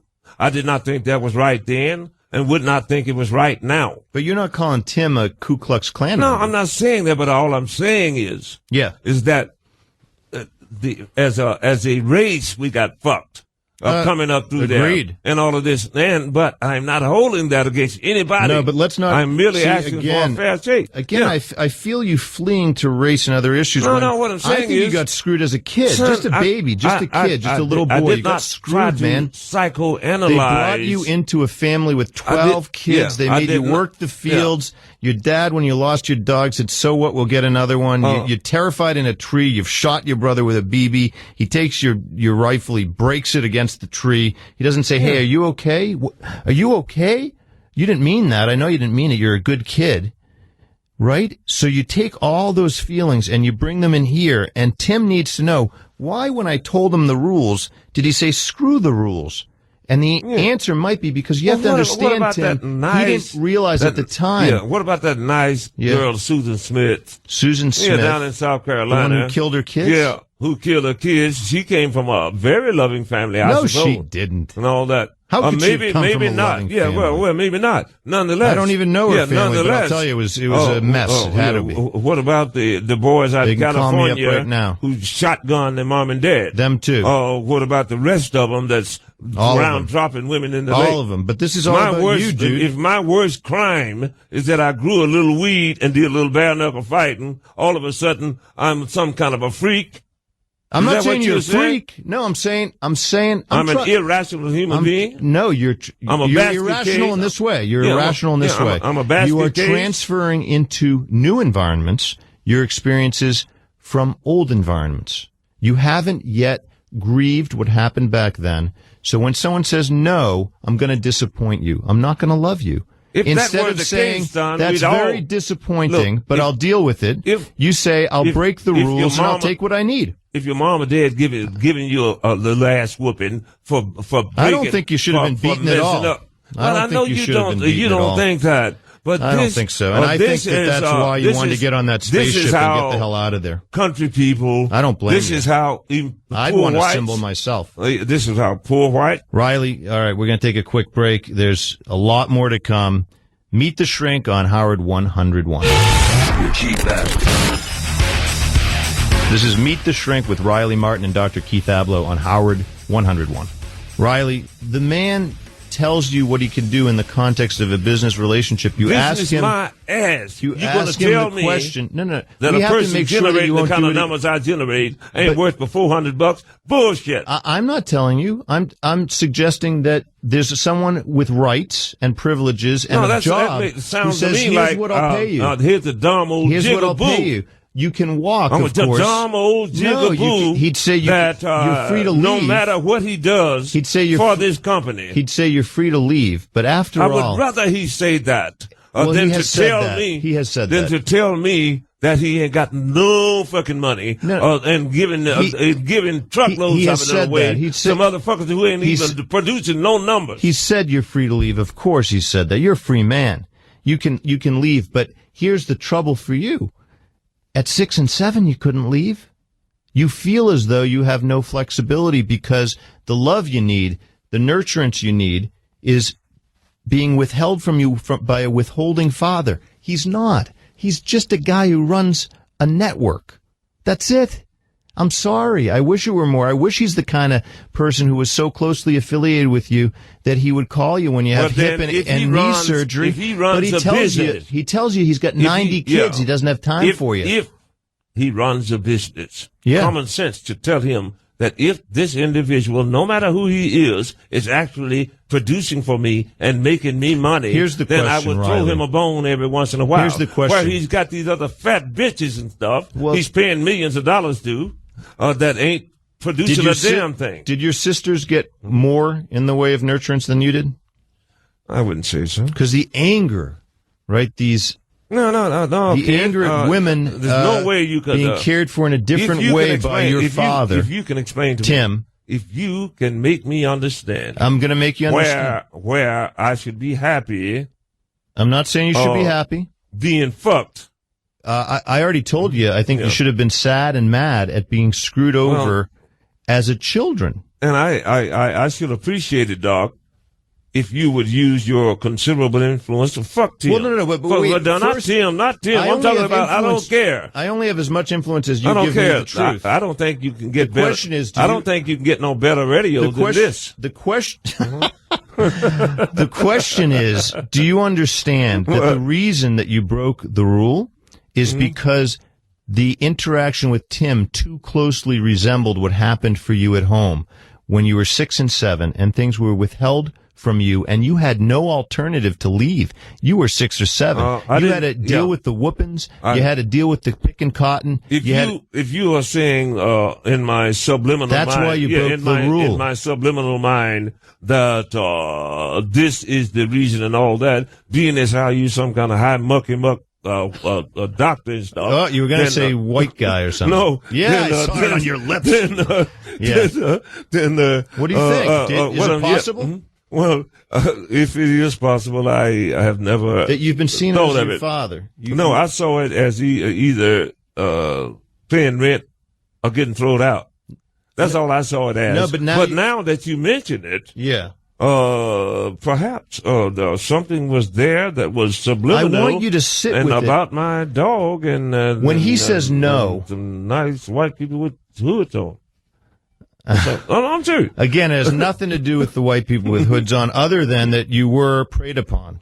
Okay, but I want you to sit with when he says no to you. When Tim Sabian, you go to him, you say, "How about 550?" He didn't say. How about He did not say no. 625? He says, "I'll get to it," or "I'll give you another hour." Or, probably I can find something for you, but he doesn't. He doesn't. So he's saying no in one way or another. I'd rather have you sit with your suffering and say, "God, this reminds me so painfully of when I was whooped, when I was made to pick cotton. I'm a vulnerable guy.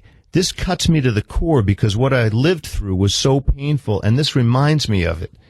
But I'm not going to break any rules because I really would like that venue still. I still value it. I'm not going to break any rules to get it because it gets me nothing. It gets me nothing. And I think you're talking Martha Stewart money that you want anyhow. Is that it? I don't want Martha Stewart's money. No, I want to kind get of money. 1/1000th of what the bitch gets. But that kind of money.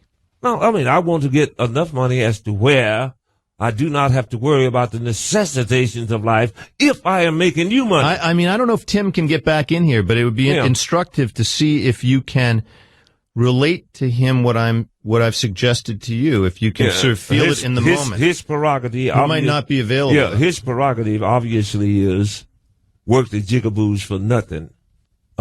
Period. If you can get away with it. No, because what you understand is, see, now you're a man, an adult male. You can literally walk out the door at any time. You don't like the circumstances. You say, what? You know what? I'm not going to perform for you. But it's here's like another this. reality. It's Have like you this. had other jobs in the last decade? I have a greater charge than Tim. This is a medium Riley, for me to talk to the people of the world. Realistically, and I don't want to hurt your feelings at all, because I really feel like we're aligned, right? Yeah. But are there other radio stations lining up to pay more? Because, look at the world in terms of reality and competition. Like there? I did not. They gave you a platform. I did not starve nor die for 60 years before I met these cheap bastards. Do you understand? So therefore, I would assume that I'll probably continue to live. Nonetheless, this would deprive the listeners who are at heart very good people. No, but see, of you this have to understand, I'm also a Yeah. Fox News contributor, so I look at the economy as having a kind of truth to it. So my question is, are there other venues saying, don't work for them for $400 an hour, we'll pay you $1,000 an hour? What are you doing there? I haven't sought another venue. Well, why not? Well, because I would like to work for this company. You want to be a member of the family. This is not a family, it dude. It is top of the line as far as reaching the people is concerned. No, I mean, nonetheless, sure. They have lots and lots of listeners. Sir, I don't give a fuck who they are. If I'm producing for them, I think they should throw me a bone.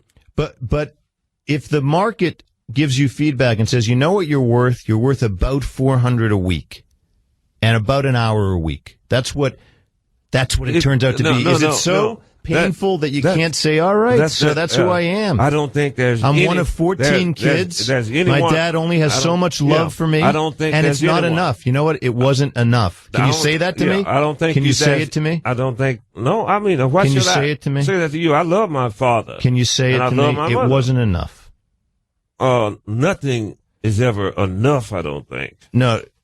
See, you always generalize when it comes what I'm time for saying me to is, take your hand as a human being. No. Well, I mean, no. Can you just look at me and say, they didn't give me enough, Keith? They ain't paying me enough. No, they. For what I'm doing. The family. They didn't give me enough, Keith.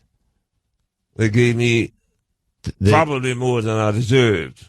Or they gave me they gave me what they could.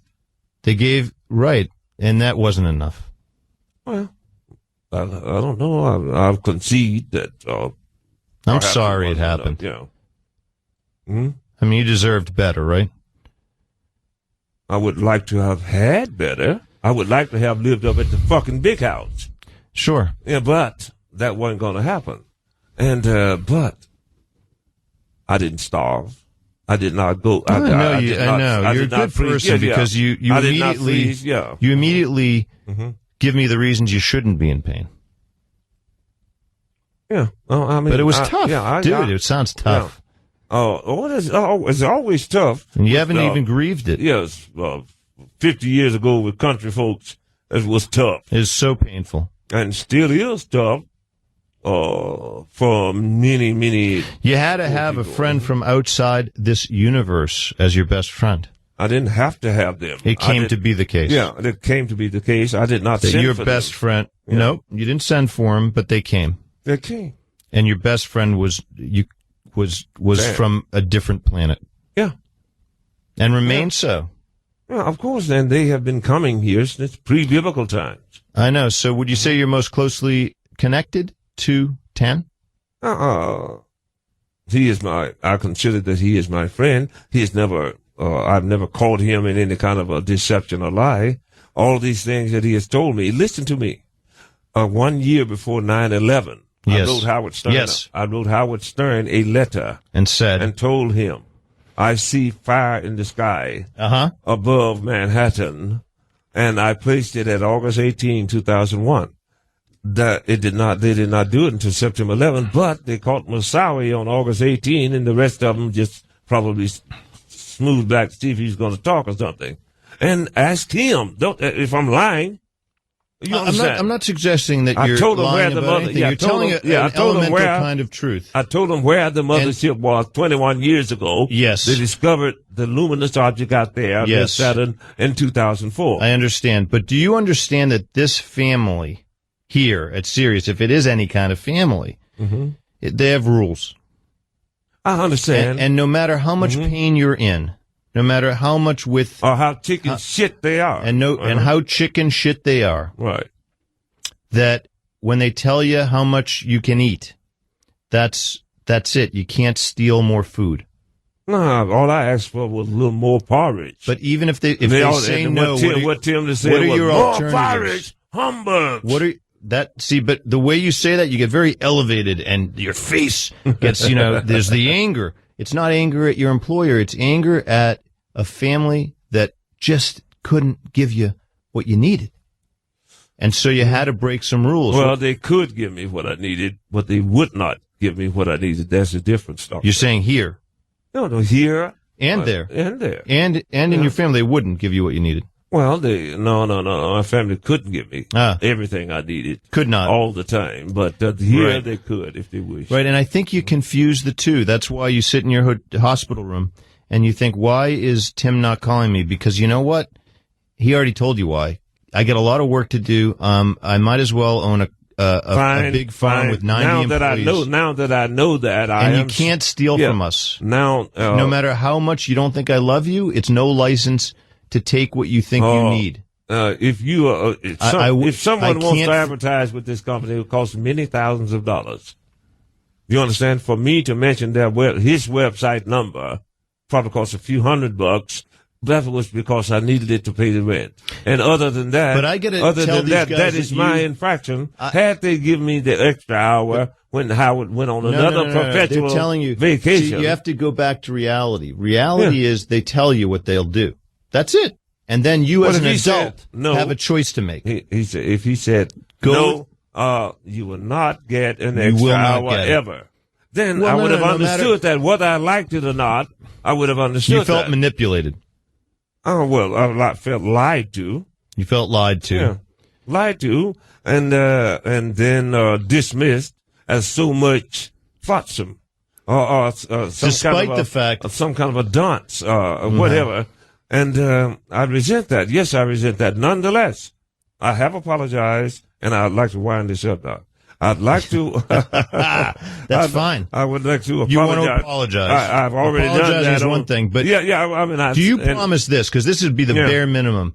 If you feel as though you might reach past the law in order to feed yourself, that you would very much like someone who is thinking of taking a drink, that you'd call your sponsor, whether it be me or you'd call someone here and say, I'm at wit's end. I feel like it could happen again. No, that's not. That's. What are the chances of you taking another ad and pocketing the money? There is no chance. Why?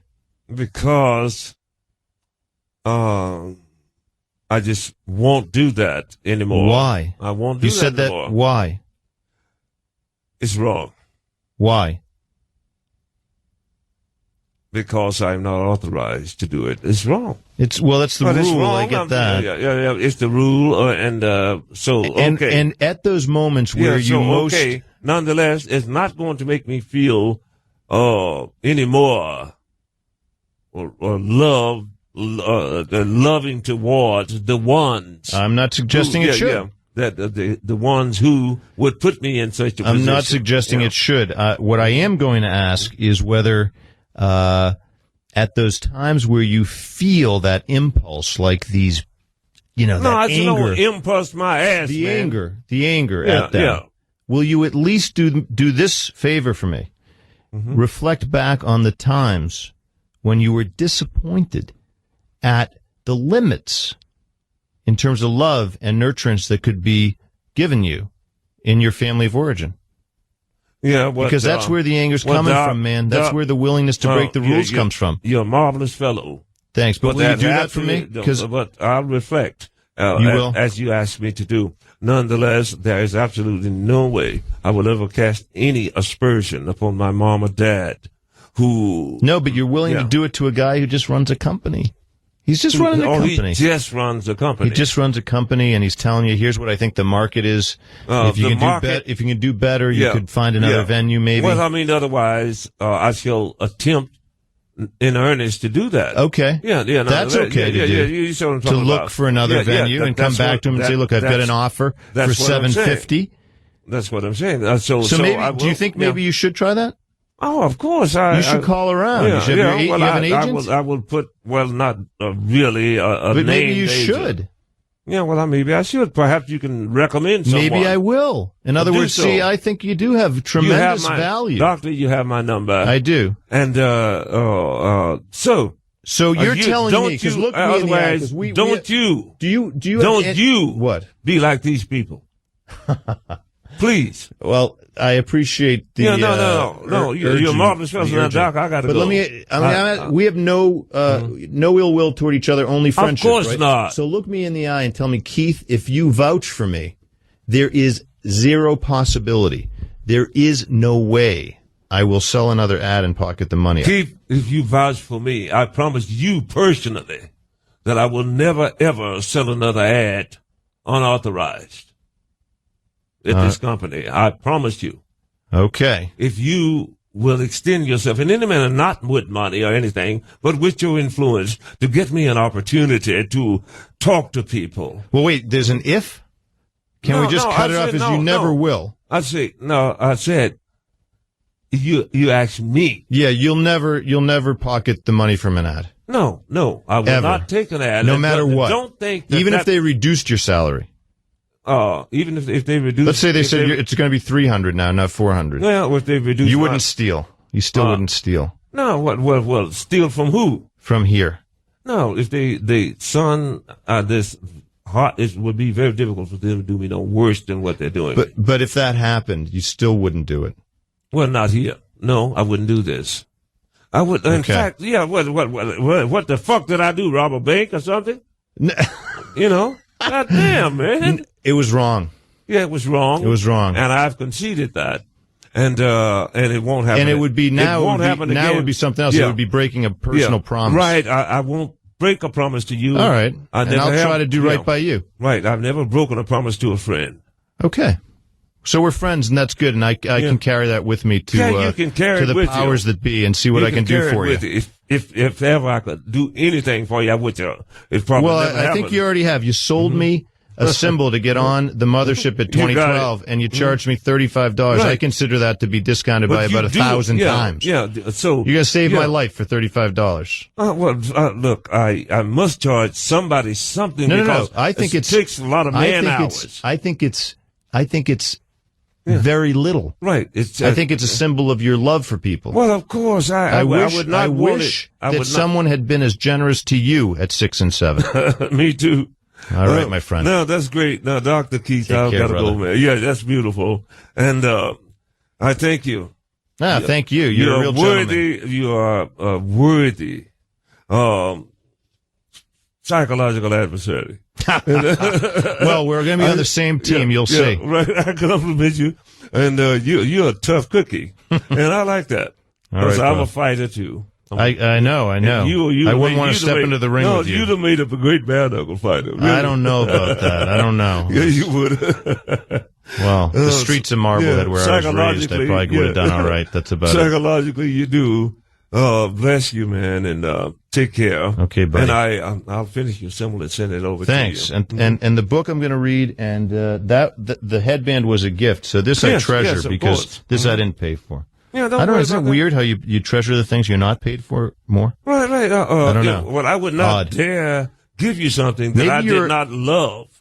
I mean, to me, that's sacred. And I want you to have something that's sacred. Not I appreciate just a trinket. That's for real. Riley, thank you so much for being here. I appreciate the time, and I appreciate how far you were willing to go toward what I think of as your original pain. Yeah, well, Doc, I've got to tell you, Doc, I wasn't sure at first, but okay, I actually like you, man. I like you too. You are You're a good worthy psychological adversary. I would joust with you anytime. There you go. But I would not want to meet you in a bare knuckle ring, Doc. This has been Meet the Shrink with Riley Martin and Dr. Who this? Ain't your mama looking slobbering bitch? You stupid bastard. You understand? Inside the mind of Riley Martin. Oh, Dr. Keith Ablow meets Riley Martin in a Howard 100 News special. Riley Martin meets the Shrink.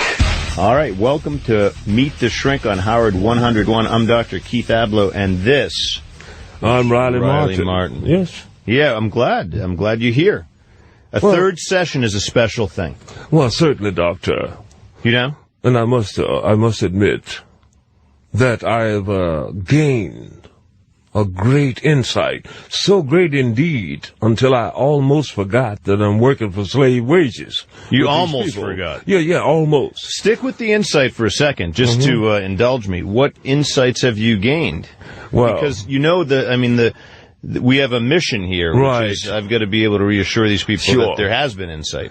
I reassessed. One thing in particular you caused me to do was to go back and recall old memories in my earlier life. Many I had actually laid aside or forgotten and what have you. So in that sense, I've tried to do more or less an assessment of my life. Yes, now, right. If you have perused my book to any extent... Actually. I brought it. I bought it first. Yeah, you bought it. Yeah, right. Then I brought it. Right. The Coming of Tan. Right. This is the Millennium Edition. Yeah, unlike most of the rest of them, with the exception of Artie and Little Nicky, the rest of them got freebies. And they make like $1 zillion. But they got I know. freebies. This is a special issue for you, which by the way, after you share with me this insight that you've attained, I have a few passages that I wanted to direct your attention to that might be illuminating for us. But in any case, tell me, what are the insights? Because I'm interested. Well, when I started to reassess my life, we were sharecroppers, dirt poor. Right. You told me that. And there were many hardships. For instance, I cannot remember, with the exception of perhaps one occasion, where any illness among all the children, and we had certain illnesses from time to time, the flu, cough, and things like this, that my mother personally did not heal. Herself, because she knew the herbal things of nature and all this, and on rare occasion, or something like that, she may have to take a kid to the hospital. Yes. But they did not do so easily, and we came up rough. At the age of 8, 10, I was doing the work of a man and all of this with little or no remuneration. Yes. Maybe a toy or a hand-me-down toy at Christmas and things like this. But I never considered that it was an impediment or anything like that. No. But you don't have to indict anyone in order to share your pain, which is a particular lesson, because you want to put bookends on things because you love these people, Doctor, and you want to say, look, okay, so I was put out to work. It was very painful. Right, of course. I was shortchanged, but this is the nature of what it was. I accepted it simply because I'm doing my share. Heavens forbid that my little sister, I could carry the bucket of water for her, which I did not have to do, and things like this. Yes. So there was great rewards also in the love of the family. Exactly. So now, but do you see the parallels, though, that you come to another family of sorts, your workplace family. Right, and I fell immediately in love with Lisa J. You fell... and who wouldn't? Right. However, that's a setup for you with these people to whom you feel close in a working relationship. It'd be very easy for you to transfer a lot of feeling from your whole life. I think you're right, Doctor, because I feel any of my associates who have embraced me and I them, then there's very little difference between the family, the whole family, and when they disappoint me, that don't mean I don't love them. No, but I would venture that it might be that despite your abiding love for your family and for them, that there's an ambivalence there about particularly people in power and whether they're giving you a fair deal. For instance, right, I'm going to go right to the source, man. Okay. The source that says this about that. And these are your words. It says, all exalted position is nothing more than varying stages of the license to steal. Philosophically and spiritually, man is a potential god, while realistically, he is nothing more than a naked, predatory ape with a gun. Both of these things live inside you, this spiritual self, the ability to soar spiritually, but also the notion that people in power take from you. And I think that that could go even to, well, I mean, the parents you loved who in certain ways took from you. However, I believe that that was an entirely different equation. They didn't have it. What they had to give was their love, which is far, far greater than what Bush and the bunch stole. If we're to believe Tim, he does not have the authority nor the control to say, you know what, we'll pay you 3 times as much as the other folks who well, my goodness, if the other folks were working for what I'm working for, they could not live in this city. No, but I'm not saying about other people who have shows on Sirius, but I'm saying in his universe, he seems to be telling the truth. I can't see that he's saying, hey, you know what, just for fun, I think I'll torture Riley Martin and not give him 800, I'll give him 400. Doctor, I think he's telling you the truth when he says, look, I'm like your dad. I'm doing what I can. We have too many kids. We're out in the field. If any administrator among them would for once in their godforsaken lives show me the numbers that I have and say, you're just not I don't even know if they know the numbers. I don't know if they know the numbers on a satellite radio station. I hear Howard and the rest of them spout numbers all the time. In fact, any number of people have come and gone because for some reason their numerical value did not live up to par. So therefore they must know something. Tell me what they don't know. Well, tell me something. I know that you feel like they must be possessed of knowledge they will not share, but that implies a conspiracy against you. Apparently, something is going on. There are those who are oppressed and those who oppress.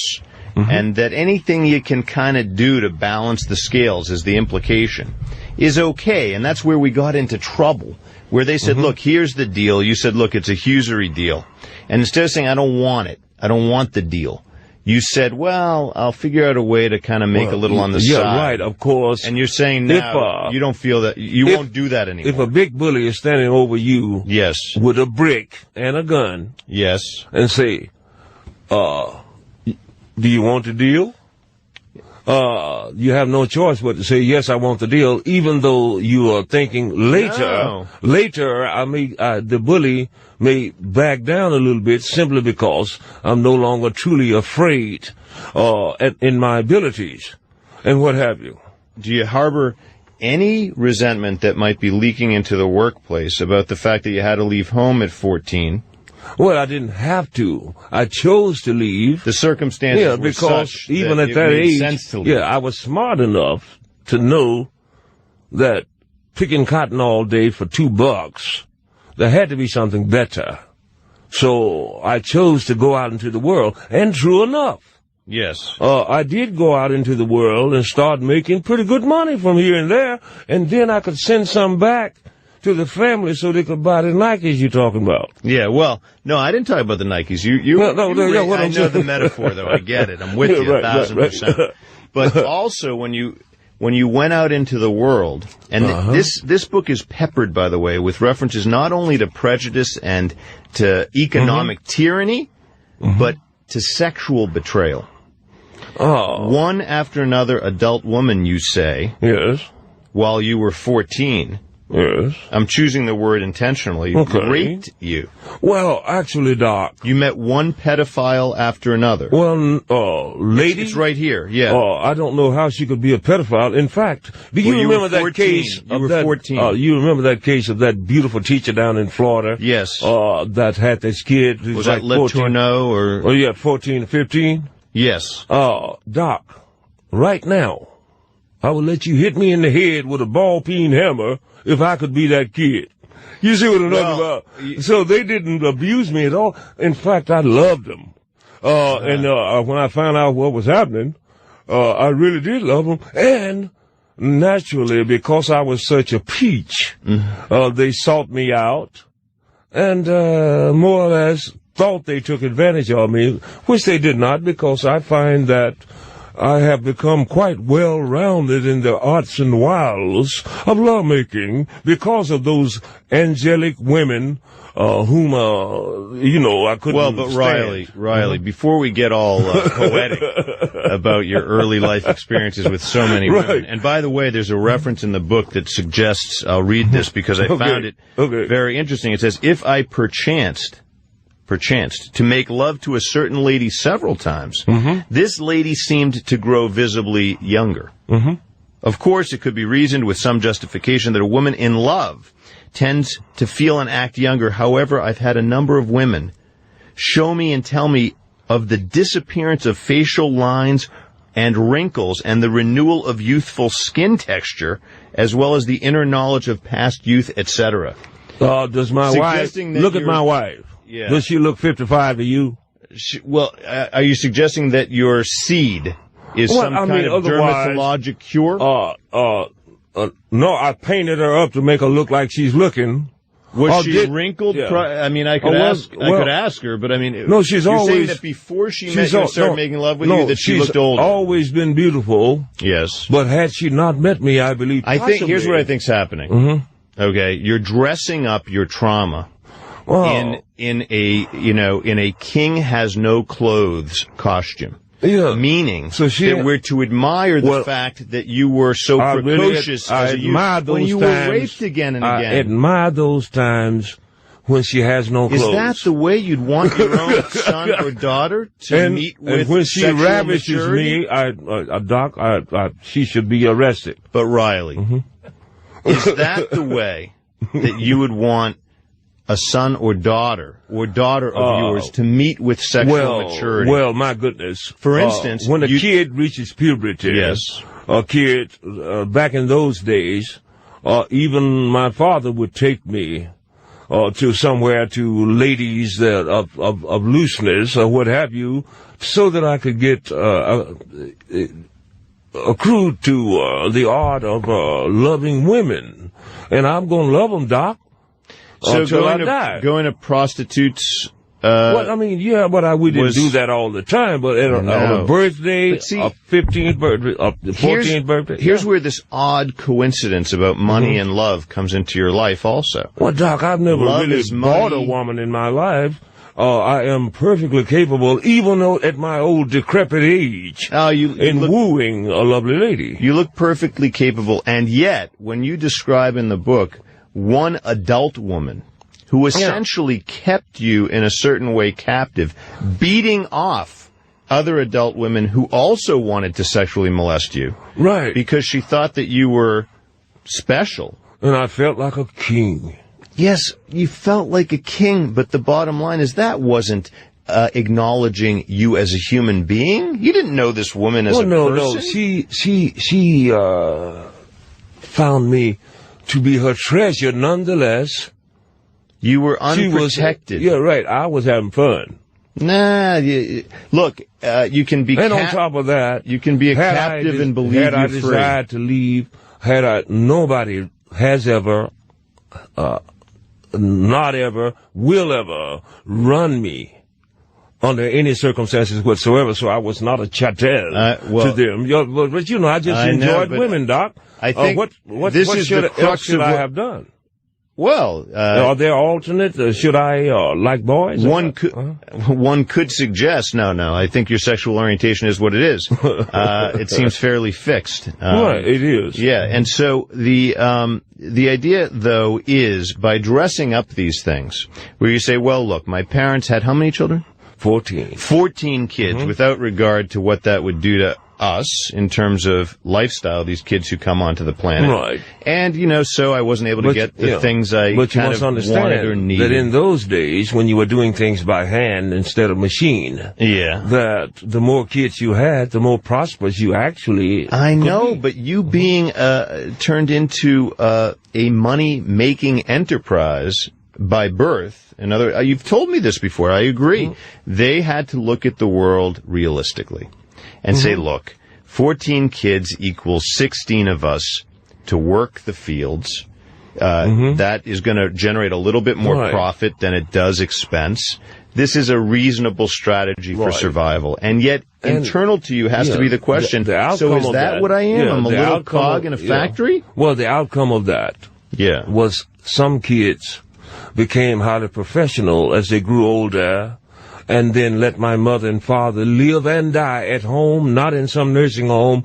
I understand. In peace and relative prosperity as far as a country black family goes. Therefore, what they did was brought me forth upon the earth. Now here am I, Doc, and I love all people. I really, truly do. I can feel that. Of all races, creeds, colors, sexual persuasions, etc. I have nothing against anyone. I just want to get paid somewhat. I get it. For my labors. I get it. But the stealing from the network, I think you can look at that and say, you know what's happened here?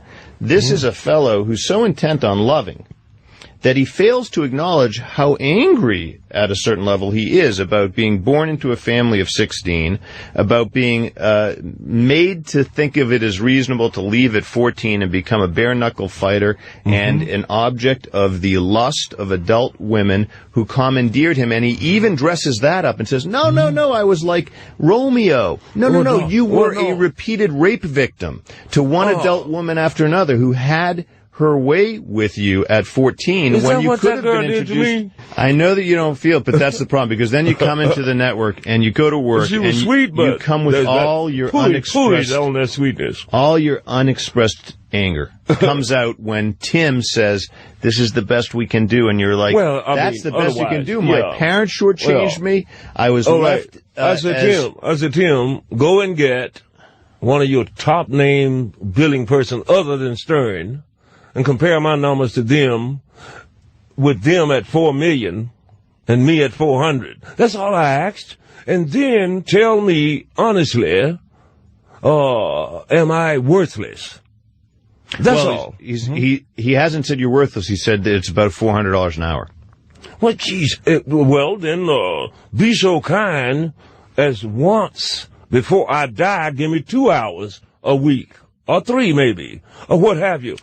Well, money's tremendously important to you as a sign of love, because you didn't have enough money in that family, and there's a question about how much love there was to go around. Lots of kids. Too many, frankly, to my mind. Well, but that's a judgment on when I think of Elon McCauley, Alan Trabuco, these people that are around me, they know I don't have any money, but they don't let me want for modus operandi. They don't want. They let me want for anything. You got to vote with your feet. If you don't feel loved here, of course you'd quit. Oh, okay, they would. But you can't steal. Well, because here's the other concerning thing. Here's the other concerning thing. I work. I want to. I interview people who break the law all the time. As I promised Tim, and as I have promised you, I would not break my word to you, good doctor, nor to Tim. I'll never ever do that again. Well, cross my thumb and. But when you describe in the book, right, a life that includes killing a man in the ring.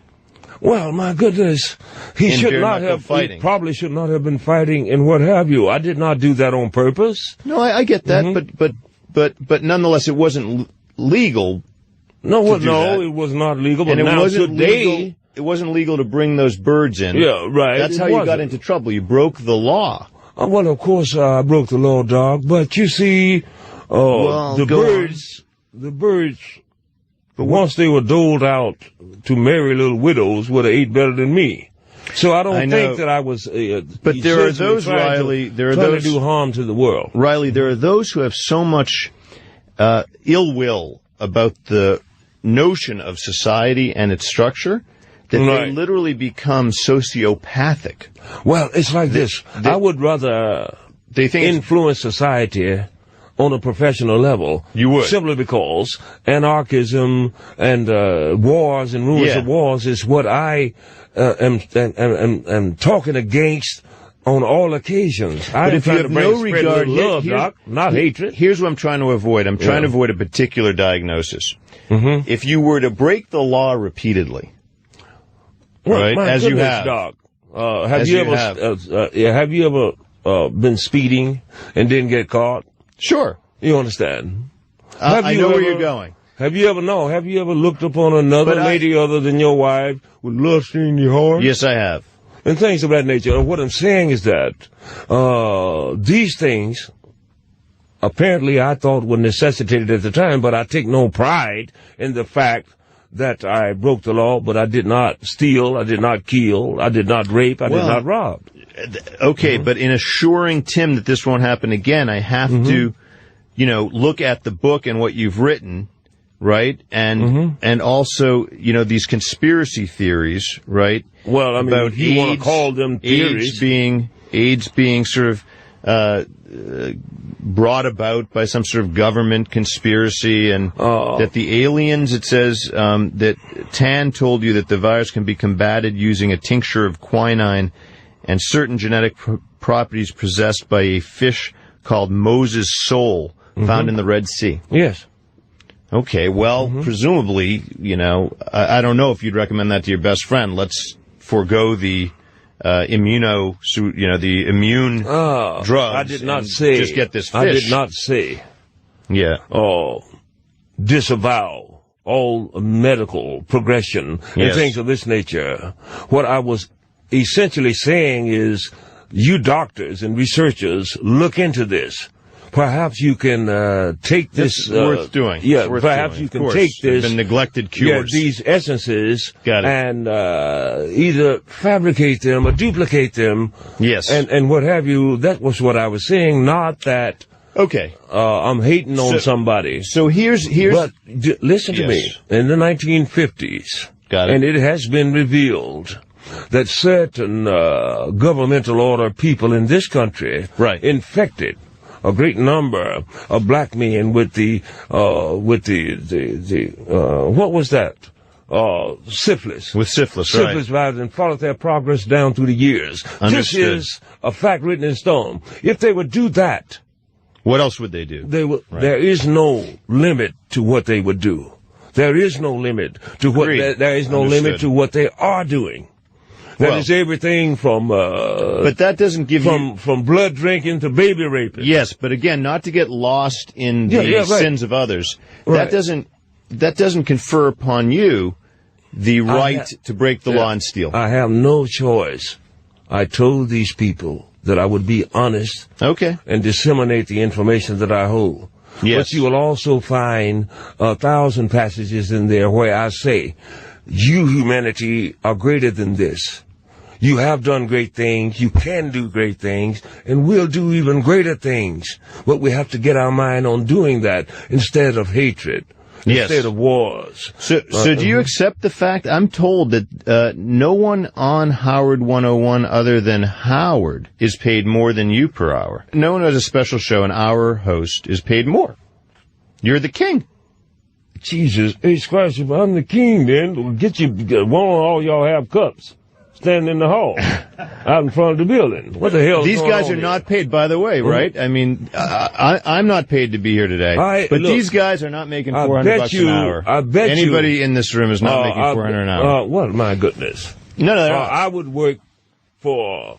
You want more hours? You're saying that? Yeah. Well, I would work for their salaries if you gave me some hours. What I'm saying is that. Doc. You might. I don't know. I'm not sure. Yes, I would. Apparently, they are supporting their families. They are making a decent living. That's all I ask. And I bet you they have insurance. Yeah, well, but you're working just the hour a week now. That's what they have available. Well, I understand and that. And no other host is treated differently other than Howard and the gang. I love you. But it's going to be... I have very strong feelings for you, too. It's going to be difficult for you, for me to believe that I'm the high man on the totem pole when they're throwing these millions and millions around to people who the audience rarely even listen to, and think like this. Well, but I am vaguely aware of the popularity of this show, and I wish all the other shows well. I wish Jim them all McClure well. tells me, he says, look, hour-long hosts, people who are single hosting hours, nobody's getting a bigger paycheck to do the hours. So we are all more or less bringing in the same numbers then. Well, you're all paid the same. So there's a deal here afoot, and that's the deal, and you get to vote yes or no, you want to do it or you don't. And that's the question that ultimately you're going to want to resolve. Am I okay here? This is what they're offering me. Are you okay here at that? My work. Because otherwise you're going to get so angry internally. You'll get an ulcer. Yeah, my work. No, I'm not going to get an ulcer because what I've been through, this is chump change. Okay. As far as emotions are concerned. Doc, I lost my stream of thought. So look, we'll take a break right there. Okay. And I think the reason you've lost your train of thought is because you have more to say about what you lived through, the trouble you lived through. Between you and I will reveal what I know that the world does not. Okay, Doc? Got it. Dr. Keith Ablow meets Riley Martin in a Howard 100 News special. Riley Martin meets the Shrink. You cheap bastard. Welcome back. I'm Dr. Keith Ablow. You're listening to Meet the Shrink on Howard 101. And I'm Riley Martin. And hey, it's good to be here, Doc. Well, it's good to have you. You were about to tell me something important because you said what I've been through. This is chump change. Yeah, but you still haven't told me the worst of it because you told me coming in with a bunch of birds and they say, look, you got to do these things. You won't tell me what they were. Well, I'm not going to tell you what they were. Why not? Not only for your safety, but mine and yours. All I'm saying is that things that you see is not really what it is. Now, regardless of all of that, what about all this about perverts? Did anyone try to approach you in a way that you consider to be sexually inappropriate? Because you say these women, it was okay. No man walking before you or anywhere else has not at one time or the other been inappropriately approached by somebody.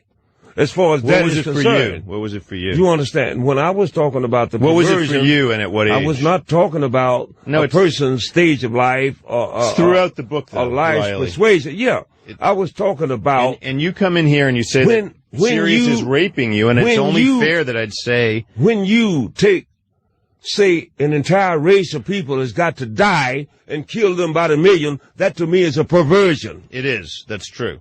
I'm not a Hollywood movie. I know, and I don't want to press you too hard because this may not be the environment for it. Are you indicating or something that because I mentioned the word, the perversion, that suddenly I'm mad at people for alternate sexual styles or something? Well, is that what you're trying to say? No. I'm saying that you are mad at the ways in which you were, quote unquote, raped in your life. The numerous ways. Doc, but this isn't one of them. Doc, you're mistaken this time. I loved women when I was 7. Did you touch a woman when you were 7? Did a woman touch you when you were 7? However, I did accidentally, feel on their legs and stuff like that when I was 7. And I felt an essential etheric arousal, even though I didn't know what I could do with it. Yeah, no, I hear you. But I'm saying that this time you could be mistaken. Maybe you're not being assaulted. Maybe your radar for assault is now tuned so high that you're like, it's happening again. Well, these people. I'm saying. If I am worth it, you're worth $400. If I'm making money for you, give me a little bit. Well, they're telling you the deal, though. This is where we run into trouble. They're telling you the honest truth. This is how much, this much, that's it. Well, That's I mean, what you're otherwise, worth. any It's other sad. person who is popular on the airways, I don't period. know. I don't care. Any other person who is popular, as many of these people are, then ultimately they're going to feel as if they should somewhat share in the lucre that they are earning for the company and things of this nature. And I don't think that's unfair. Now, if they are getting treated like I'm getting treated, then they would be pissed also. Well, but the question's been asked and answered, which is where we sit. In other words, they're saying that they feel you're fairly compensated. The answer to the underlying question is that no, I do not feel that I'm fairly compensated. You do not. Secondly, won't however, that make you angry going forward? Well, because you will not be better compensated. No, I am happy being broke. You're happy being abused? No, what I should is what you're saying is that I should be. Apparently, no. What I'm saying is that the abuse to focus on. You've been shortchanged by life, but this is not the page of the book upon which you're being shortchanged. Whether in the boxing ring or on the airs, I do not know the meaning of failure. If I am succeeding, Riley, then I want. I'm charging not a penny to the network to talk to you today, right? Well, that's why am I doing that? Because you got a pocket of money.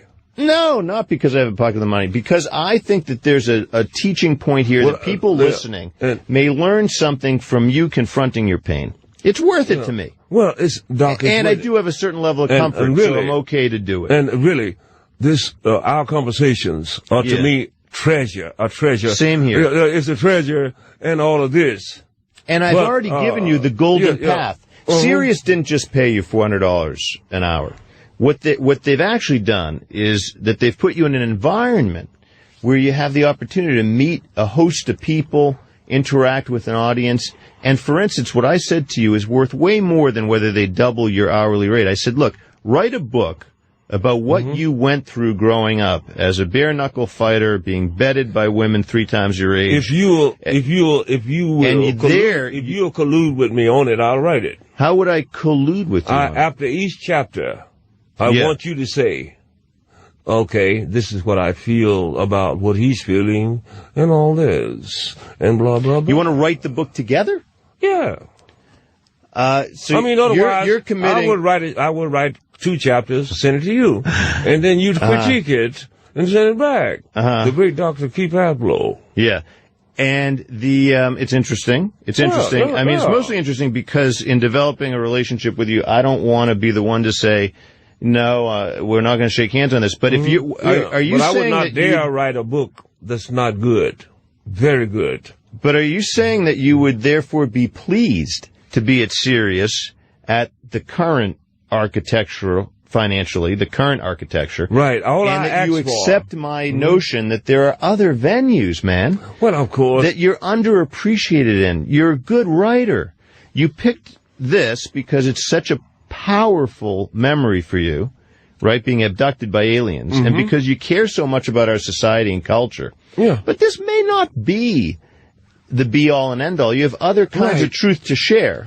And they might be more valuable. I feel that I am charged with the task to try and inform people of alternative ways and manners of human progression.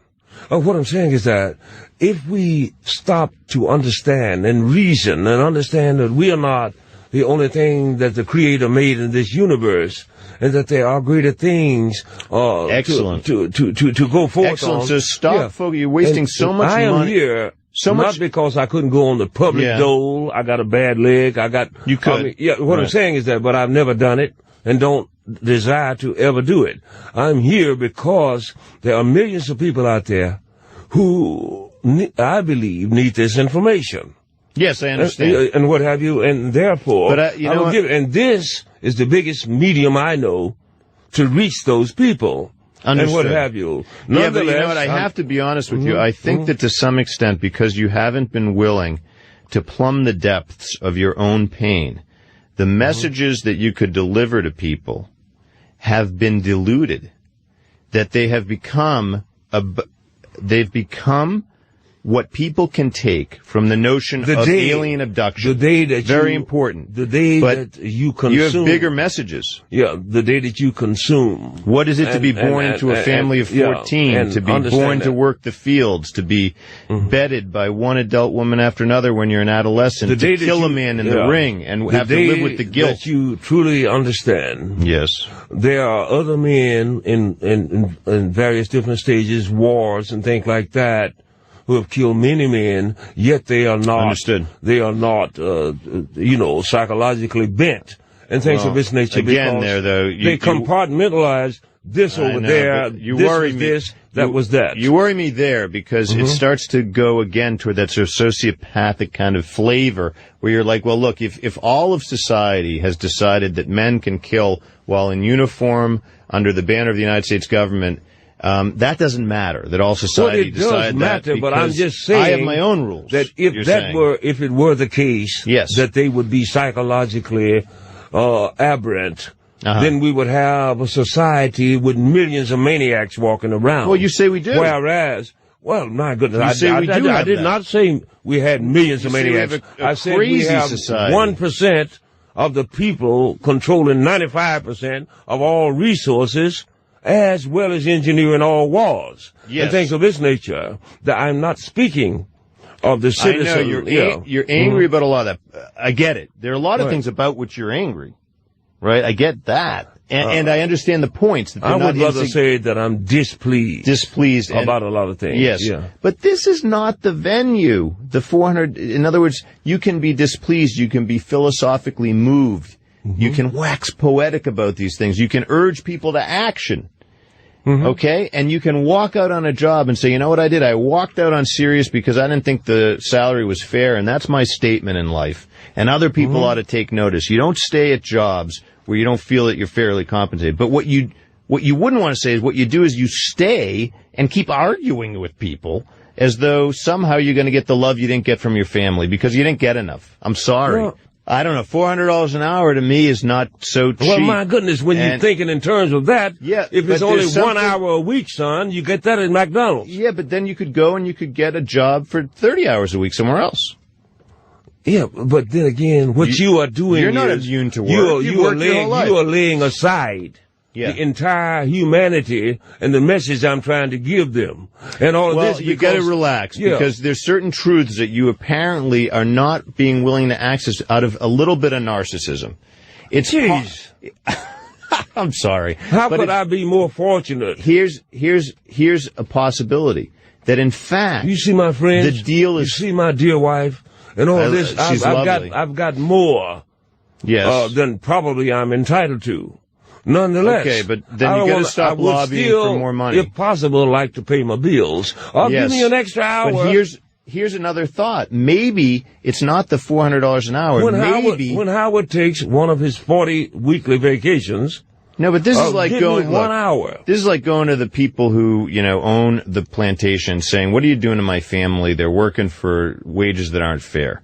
That's one route. The other is to say, you know what? I find myself in a kind of fortunate position where I'm on the air and they're paying me this bit of money here.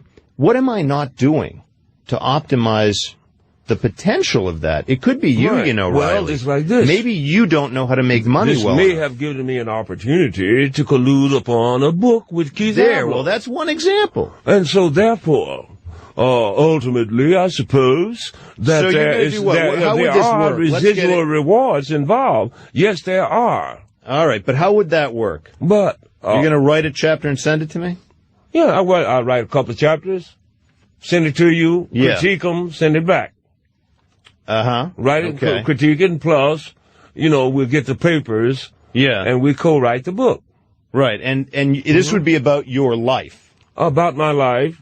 And you will learn things that heretofore, many things that are heretofore unknown by me, unknown by the listener, put it like that. Nonetheless, I am not here to impress upon the listener. What would you call it, by the way? The adventure of my life, but to save the damn planet, Doc.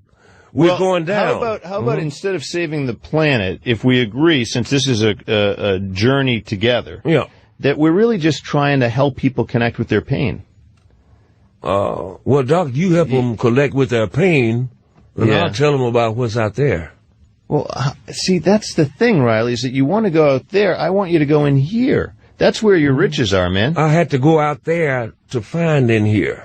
Well, okay, so you did the out here thing. Yeah. Right, you did it. The Millennium Edition is out. I have it, dude. Yeah. Right, so now the journey is an interior journey. Yeah. It's about the fields. Right. It's about the women. It's about leaving at 14. It's about your mother trying to cure you with herbs when you should have been in the hospital. Well, she didn't try. She did so. Well, maybe in she fact, did. I have maybe no outstanding she didn't. illnesses now, Doc, other than perhaps injuries incurred or something like that. When they let you fight in the ring like a bare-knuckle fighter. Yeah, and stuff like that. But as far as high blood pressure or anything else, I didn't got none of that, Doc, and I eat like a dog. Let me tell you, by the way, just so you know that I'm not condemning this book, there's someone there's a story in there that's very moving. And here's your cash register. When you tell stories like the one you told about being bloodied on the street and being nursed back to health by a woman who mistook you for the reincarnation of her dead son, Teddy, whom you then visited every year until her death. Yeah. That gives me goose flesh, man. Well, yeah. That's reality. She's new. Did you ask her for money? Did she ask you for money? Nothing. Right. She asked me Go for nothing. with the love. And tell that story. People will pay for that. I'd pay for that story. How much did I pay for this book, by the way? You charged me. How much was it? Oh. You didn't charge me for my headband. I love it. Oh, by the way, thank you. But how much was this? Well, like $35. $35. Some of the best money I've ever spent, not because of Tan, because of you and that woman.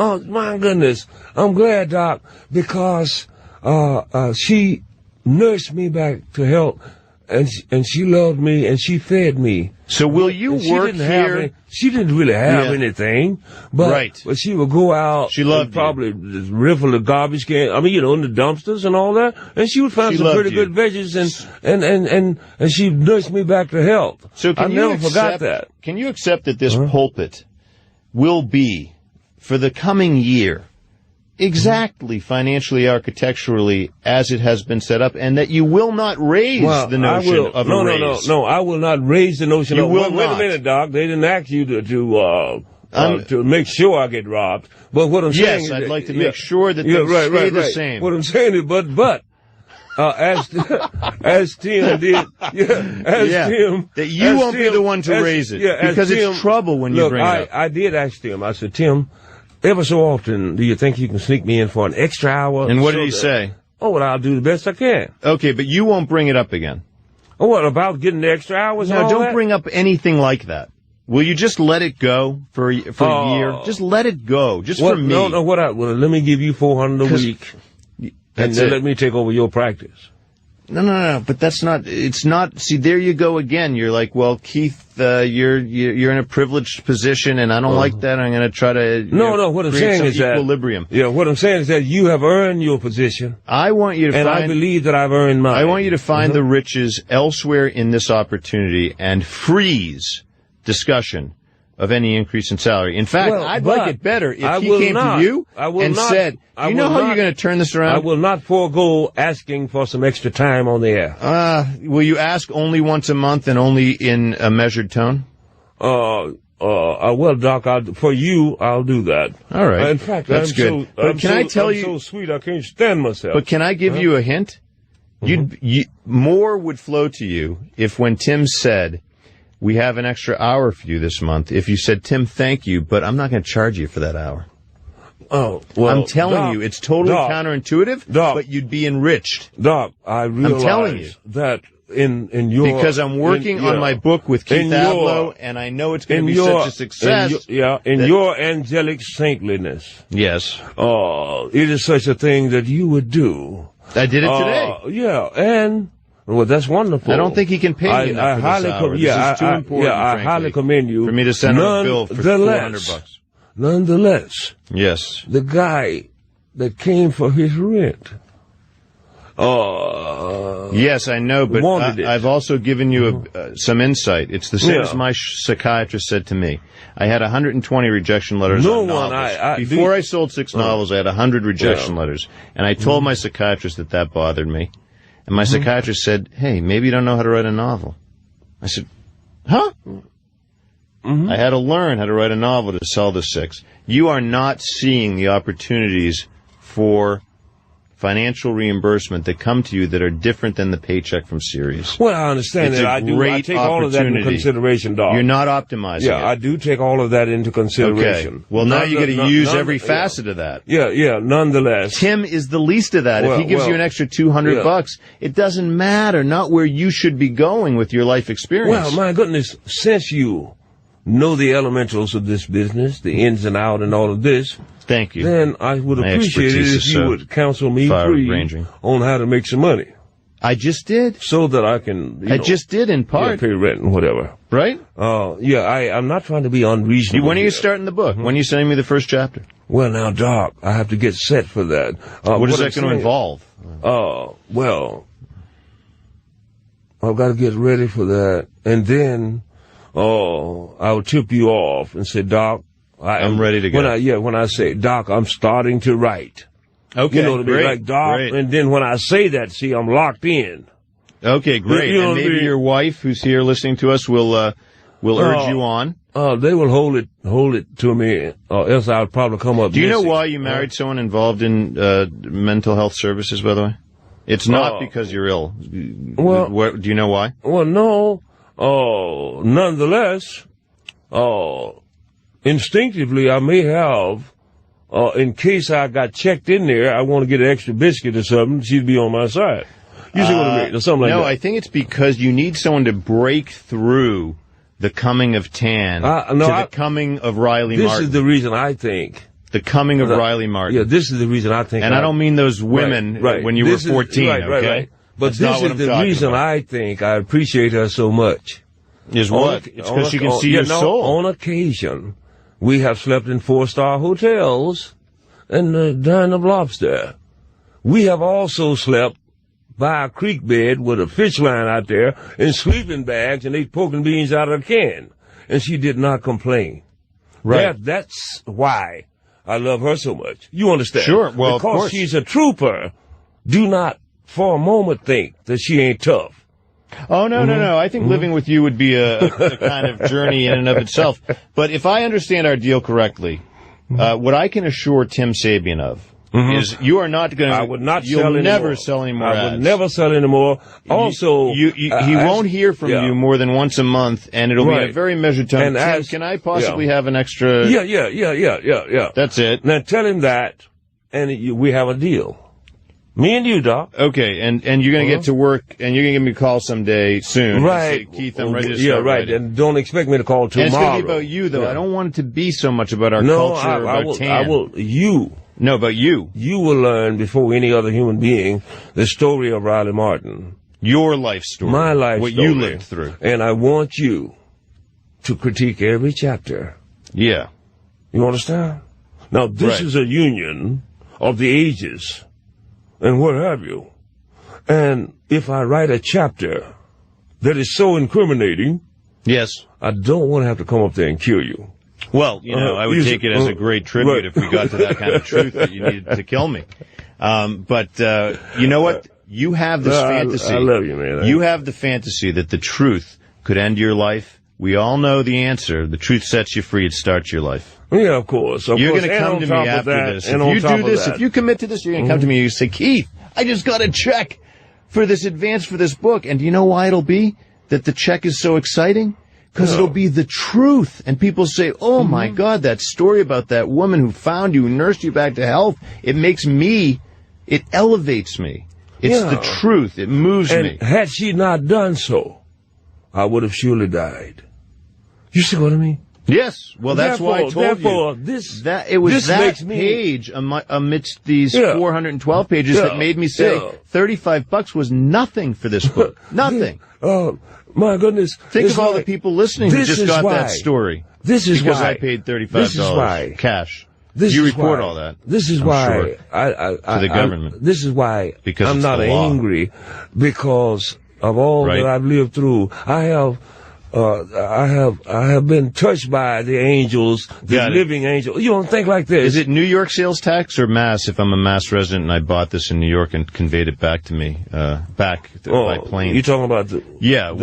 How do you report this to New York or Massachusetts? The 35 or?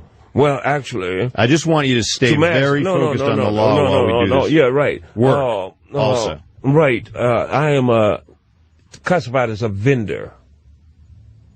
Yeah. A vendor, and because it was 35 even, it occurred to me, rather than say 35.72 or something. No, I don't charge you tax. No? No, I don't. Okay. I don't. However, I do pay tax, but I don't charge you tax. I see, it's included. I get that. Yeah, being as how I love you and stuff, yeah. All right, brother. But the symbols take work. They just don't. In fact, your truth is invaluable, my friend. Yeah, in fact, I bought. Let me see. Let me take. I'm going to recommend. I'm going to talk to Tim. I'm going to say, look, we've got a deal that I think is valuable for Riley, valuable for Sirius, valuable for listeners, valuable for readers, and see if he'll, sign on with it. But you got to. Yeah. And tell Tim time is a wasting, and let's get this thing started. And you got me for another year, if you wish me so. Let me have that little folder, not the envelope, but that little folder of new symbols. Ah. Mm-hmm. Yeah, that one. Yeah, that one. The envelope, please. Yeah, the envelope, please. In fact, I had one that I had you in mind. Ah, that's beautiful.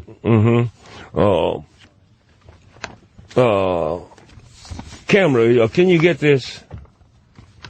Get that? These are some of the absolute new symbols. These are great. Now, these are very nice. Oh, they're beautiful, Doc. For some reason, I do not make obvious mistakes on the symbols. And I've done thousands. And it's drawn in ink. Right. So you cannot make any mistake. Each of these is original, not a original, no copies. And that's what I always, I do have to say that from the very beginning, when people would say, what do you think of charging $35 for a symbol to get on an aircraft to take you out of the planet when it's exploding or whatever's going to happen? Right? Right. Questioning the fee. I said, well, how bad a guy could he be if it's $35 to escape the apocalypse? And, it could be $35,000. Would you agree that the artwork alone would be worth that much? It is to me. That's what I'm saying is to me, and who's to judge such a thing? Right, and on top of that, yes, but I am not the only one who believes that the elementals of change, of one way or the other, positive or negative, is coming upon us pretty soon. I agree. And yet, I'm such a creature of habit that to try to distract me from your story and your personal journey. This is as much a part of my story, Doc, as was the bare knuckle fighting. Do some. You know what? Yes, but would I pay more than $35 for a sketch of you bare knuckle fighting from your memory? Yes, I would. Yeah, I'll pay you $50. Will you do one? I'll call you. I would, though. There's $50 in it for you. You want me to do a sketch of myself fighting, or of that woman finding you on the street. I could do that. $50 for each, or both $100. Okay, Doc, I can do that. Or both $90. No, both $100. Forget it. I'm not gonna argue with you. Okay, Doc. And I'll call you now. Once I have finished. All right, brother. You understand? Now, what I should do is come and be your yard man and say the hell with him. No, we're already on a path that I know will reward you. Sure. If I might take this opportunity, which I am not getting paid for, go to my website, RileyMartin.com. Get your books and your symbols. It is done by a gentleman by the name of Nino Del Padre. Thanks for listening. You've been listening to Meet the Shrink on Howard 101. And if you want to think more about what I'm thinking about, go to livingthetruth.com. Dr. Keith Ablow. Who is this? 24 hours to Walmart. How many took the call? What's your name, scumbag? Excuse me? What's your name, fat buddy? This is Walmart. Well, no It's Walmart. I admire your honesty. What are you looking for? Do you suck 1, 2, 3. Well? What's your name, fat buddy? What's your name? Gomer Pyle. Oh, really? And how are you doing today? What have we got here? A comedian. What's the matter, sir? Do you suck Good evening, Frank speaking. Help you, please. What's your name, scumbag? Who am I speaking to, sir? Gomer Pyle. Huh? Gomer Pyle. Okay, what can I do for you? Do you suck Okay. Milk Crate Marauder. He's a gone guy. You know, we have your phone numbers, by the way. So if you're listening, we have your phone number, and we're going to turn it over to Fox Security, and you'll be getting a little visit. Maybe Milk Crate is from the mothership. No, maybe Milk Crate is going to get in big trouble, because we're not going to play around. When you call us, ladies and gentlemen, just so you know, we do have your phone number. And if you say anything untoward, obscene, or anything like that, Fox Security then will contact your local authorities, and you will be held accountable. Fair? That's fair. So just all you guys who do this kind of a thing, you know, I know some shock jocks, whatever, you will be held accountable. Believe it. We'll be right back. You understand? Look who's on the phone, Dr. Armstrong. Hello? Doctor, yes, Rose? Yeah, I just wanted to know if I could come to the film. Sure, hold on, Rose. How do you look? Are you a good-looking girl? I'm looking good. I'm going to look better. I'm going to do my master cleanser before I come. How old are you? I am 38. How much you weigh? About 135 right now. Oh, that ain't so bad. I'm 5'6". Yeah, that's not bad. You need to lose 15 pounds. I will. I have 2 kids, but I'm going to do it before I come. All right, hold on, all right? Thank you. Coming in from Pittsburgh. You got to wear a nice outfit. Absolutely. All right, baby. Hold on. Thanks. All right, we're going to see Rose that night, Robin. Oh, good. You like All our Rose. friends will be there. All our friends will be there. I put Rose on hold for the boys to get her address. Dr. Leslie Armstrong, who is the host of Meet the Shrink. How you doing, honey? Hey, Howard. How are you? How you doing, baby? I'm good. I'm 5'9" and 125 pounds. Well, get right down here and sit on Artie's face. I met her the other day. Attractive woman? Yes, Artie. Very attractive. She was on her way to talk to High Pitch, so she wasn't thrilled, I thought. She wears the sexiest outfits when she comes in. Yeah. See-through Really? kinda, and she has that real sexy kind of upper middle class look. Hey, Dr. Armstrong, is it good? Are you a psychologist or a psychiatrist? I'm a psychologist. Okay. Howard. Is it good? Prescribed. Is it good for a psychologist to wear sexy see-through outfits and stuff? See-through? Well, I mean, sexy outfits for patients and stuff. Does she wear skirts? I live in Miami. I'm That's sure how it's not people completely. dress, you It's know? like, I don't know what the term is, Robin. Diaphanous. Like, it's that material. Like when light goes Diaphanous. through it, Yeah. you see the panties. You see it's beautiful. Whoa. And she's got a nice body, huh? Yes. Very attractive. Well, how is the guy supposed to keep his mind on his problem? That's kind of my thing. Like, I go to a shrink and, like, thank God I'm not attracted to him. You know what I mean? That issue's off the I live in table. Miami, Howard. You know, this with the way people dress, and you know, it's just I gotta, you know. You got a sexy voice. And she kind of talks like that to you, kind of slow. That's the kind of voice you'd like to have phone sex with. Yeah. Phone sex, oh, okay. Is she really a psychologist? Yeah, she's a psychologist. I tell you, I had a wild show with Riley last night. Really? You got Riley in the chair? Yeah, he was tripped out, man. I had a blast with him. You know, man, my mother, she didn't stop the aliens from abducting me, man. Yeah, I can't even think of Riley with parents. You know, my father, he abandoned me. One day I will have to meet you motherfuckers. Yeah, you know, someone said he was flirting with you the whole show. Yeah, he was. You know, baby, I'd like to take you on a spaceship and ram you with a Blumpkin. Has she ever hooked up with a patient? I never have. How far have you gotten with a patient? Not far. Ever tempted? Never attempted it. You never had an attraction to a patient? I have. That's called countertransference. But I didn't know that existed. Yeah, I have that with Robin. I'm not just Countertransference. Countertransference, yeah. But no, I never acted on it. I just think it would be a real abuse of power. You know? Yeah, you could lose your whole gig doing that. Yeah, well, first of all, it's illegal in the state of Florida. I don't know about New York, but besides that and beyond that, really, it's you're in a power position because somebody's very vulnerable if they're coming to see you, and you don't want to take advantage of that. I just don't think it'd be a good idea. Someone told me you were actually in rehab and then became a psychologist. Yes, I was. What were you in rehab for? Alcohol abuse. Oh, God, you're hot, and it sounds like you were drinking. It sounds like so. She was a party. I bet you're a lot of... girl. I bet you I there got was run over by a car, actually. Nice. What? Yeah. Run over? Yeah, that was my bottom. I woke up one morning, and I had gone to work that day in this little white linen suit, not see-through, by the way. And I woke up, I went to some party, woke up on a friend's couch, and I had tire marks across my chest. Wow. I had no idea where they came from, right? Now there's a black. Still to this day, I don't know if I was run over or, if like somebody took my clothes off and then ran them over and put them back on. You know? Wow. That's crazy. That's your kind of girl, Artie. Yeah, she's getting hotter by the second. I got to tell you, man, I like you at the bottom. Yeah. That's hot. Yeah, I mean, it's just hot. It sounds like you were a real party girl. But you did other girls. No, never did that. But you did two guys at the same time. No. But you gave yourself pretty freely on the first night. Howard, I'm the meet the shrink. Come on. I got to keep your credibility. Here, okay? No, I'm saying, hey, you rose from the gutter. Hey, you know what you're talking about. You rose from the gutter. That's right. How old a woman are you? I'm young. How young? Pretty young. 20s? Nope. 33? Just over. God, I got to meet you. Yeah. Is she really hot, Benj? She's very...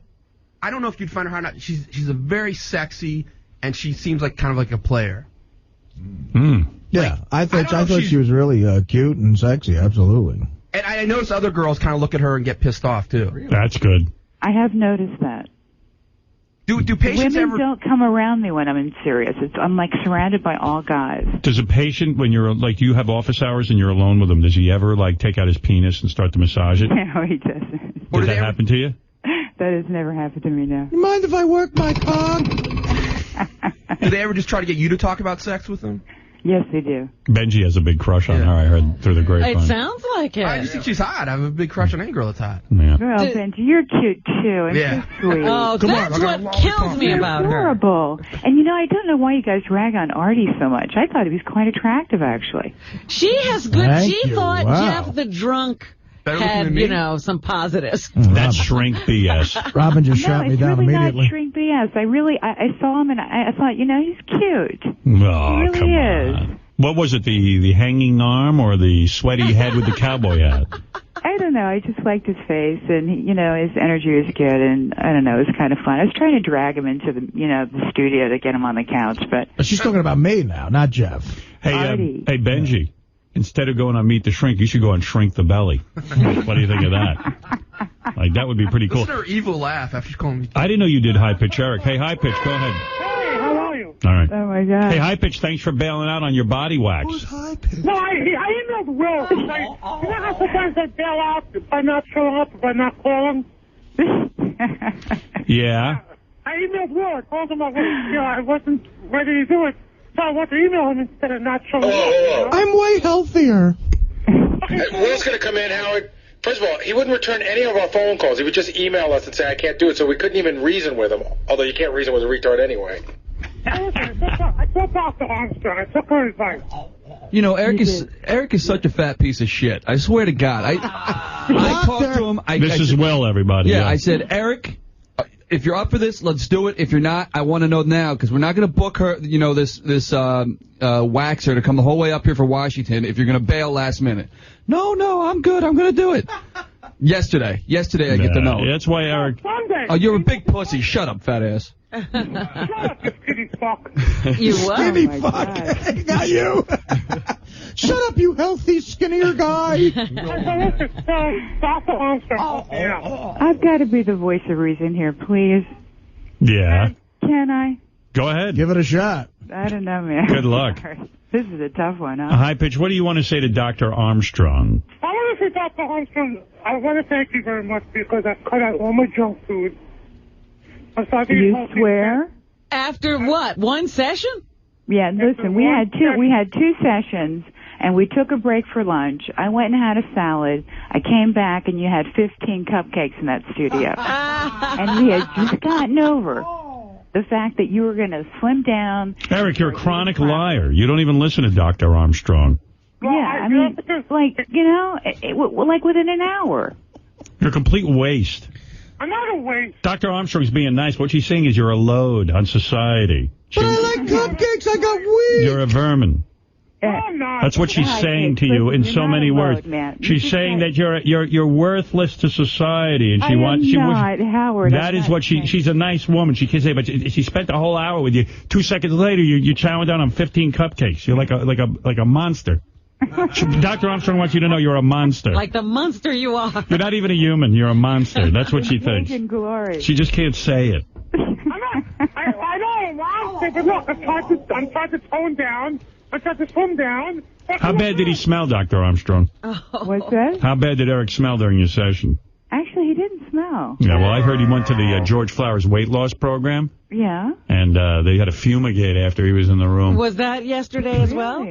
Yeah, it was a week or we two. had like 4 candles burning, and they were all scented. So. Smart. Let me ask you something. What is attractive about Eric? Well... Nothing. Oops. What was that? That was my fart. Sorry, Dr. Armstrong. Howard, that was rude. Are you married? No, I'm not. I'm divorced. Hmm. I was married to a Frenchie. So, no wonder why I'm divorced. How long did that last? What's that? How long did that last? Well, we dated for a year, and we lived together for a year, and we were married for 4 years. All right. So it shows you. Not even she can get her life Yeah, together. she's, she can help everyone else. Well, you know what happened was I met him in recovery, and he was sober, and then he relapsed and started drinking again. You didn't need that.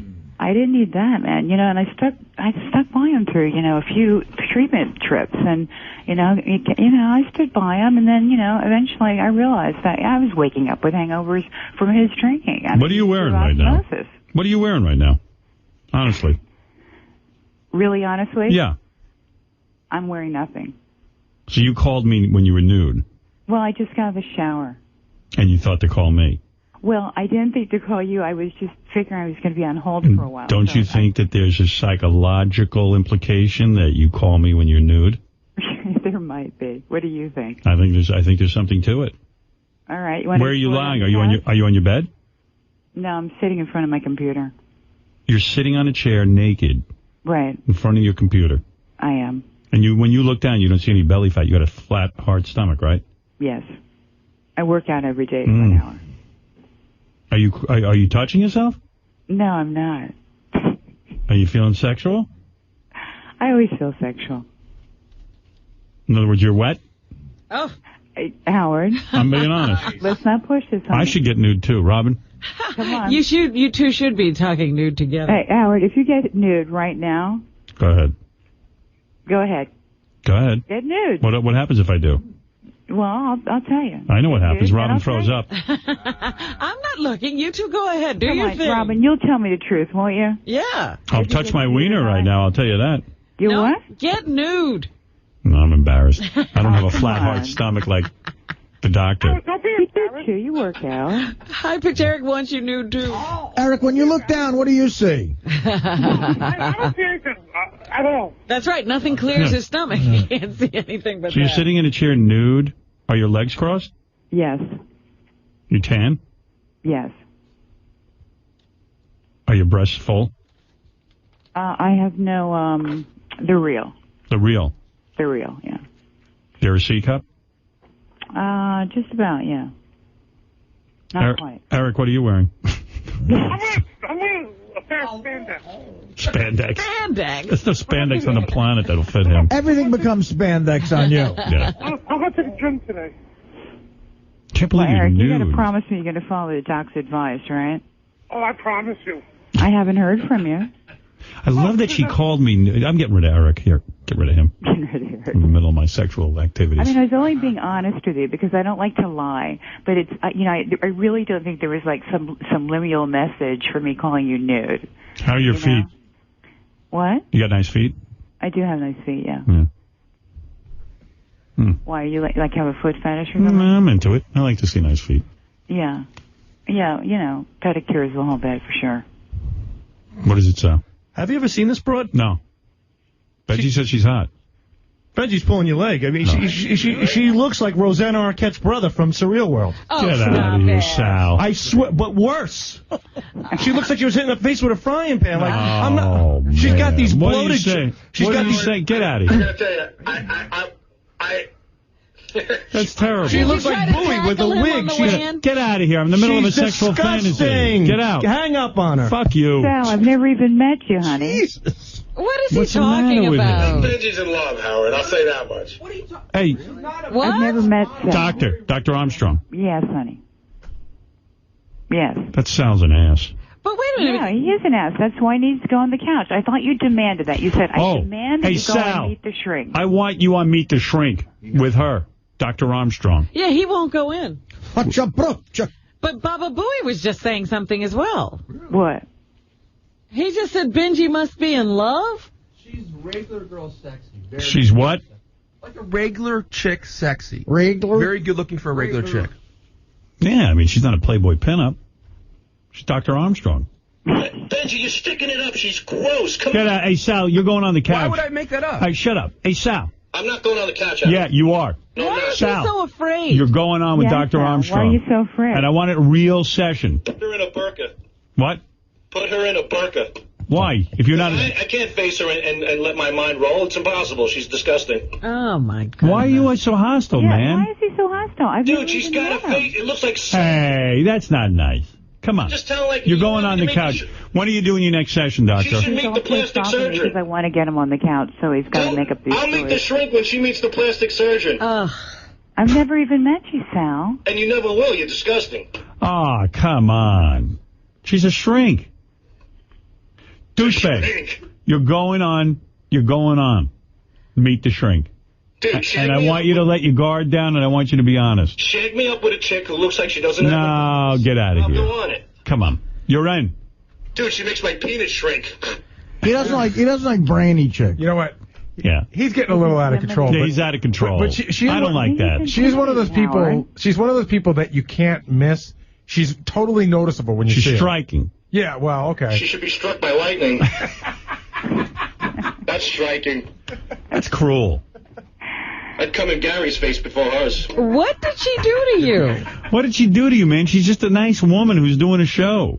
Dude. And she's trying to help you, you douche. She ain't helping me. Yeah, you're going on Meet the And Shrink. she fucking rips me apart on Stern Fan Network. She's a cunt. Fuck her. I never did. I never said a thing about him on Stern Network. Wait a second. Our shrinks on Stern Fan Network? She's working the crowd. Is she naked? That's right. She is naked. Put your clothes back on. Oh, come on. So I never ripped you apart on the Stern Fan Network. Now, come on. You know that's not true. That's what it sounds like. Sal's hostile. Now I know why the doctor is healthy. She's like not getting upset with Sal. Put him back on. Sal, Sir. book your appointment now. What day do you want him to do them? Yeah, book it now. What day? And speak while you're angry, and you'll make the best speech that you'll forever regret. No date. Why? Come on.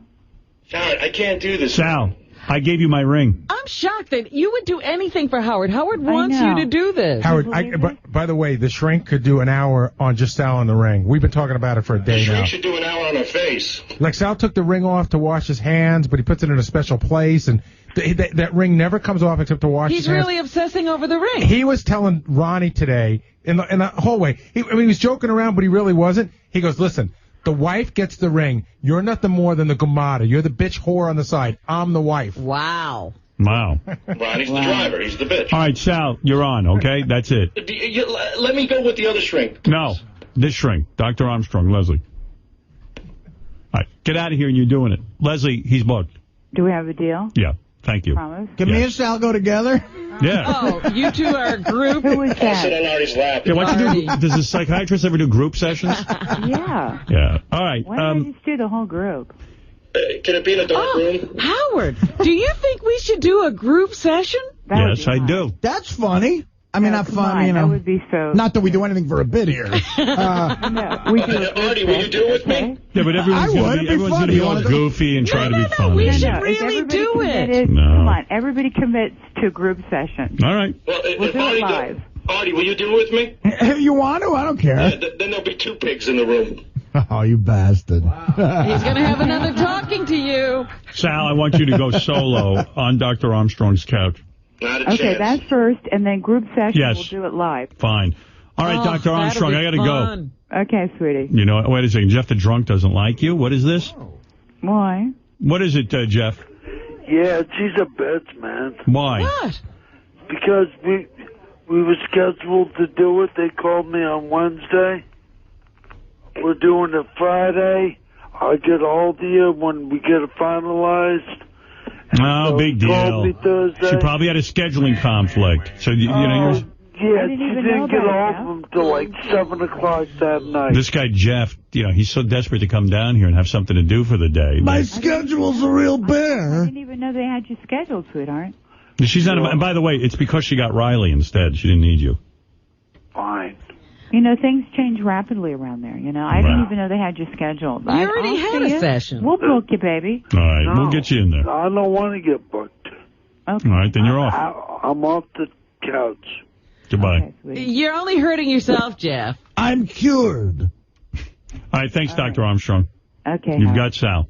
Okay. She was trying to get me in there, too. Yeah, Artie? Yeah. You too, sweetie. Come on, Artie, just do it. Do it, Artie. Take one for the team. You do every other show. Okay. All right, he's in. I got my 15 grand. Sal and Artie. All right. All right, thank you, Doctor. Session. All right, Doc, thanks. I love group session. That'll be great. Oh, I was good in group session at rehab. I don't want to do individual with her because I'll bang her. But that's why we got to do group with you. Right. The only way to get you in. I'll be jerking off. Everyone will keep their clothes on. All right, thank you. Okay, sweetie.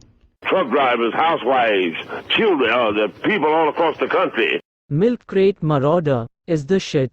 I'm trying to save a world, and you are trying to talk about playing with your dick, you no fucking sons of bitch. Put 3 white dicks in your mouth. What bullshit! You see what I mean.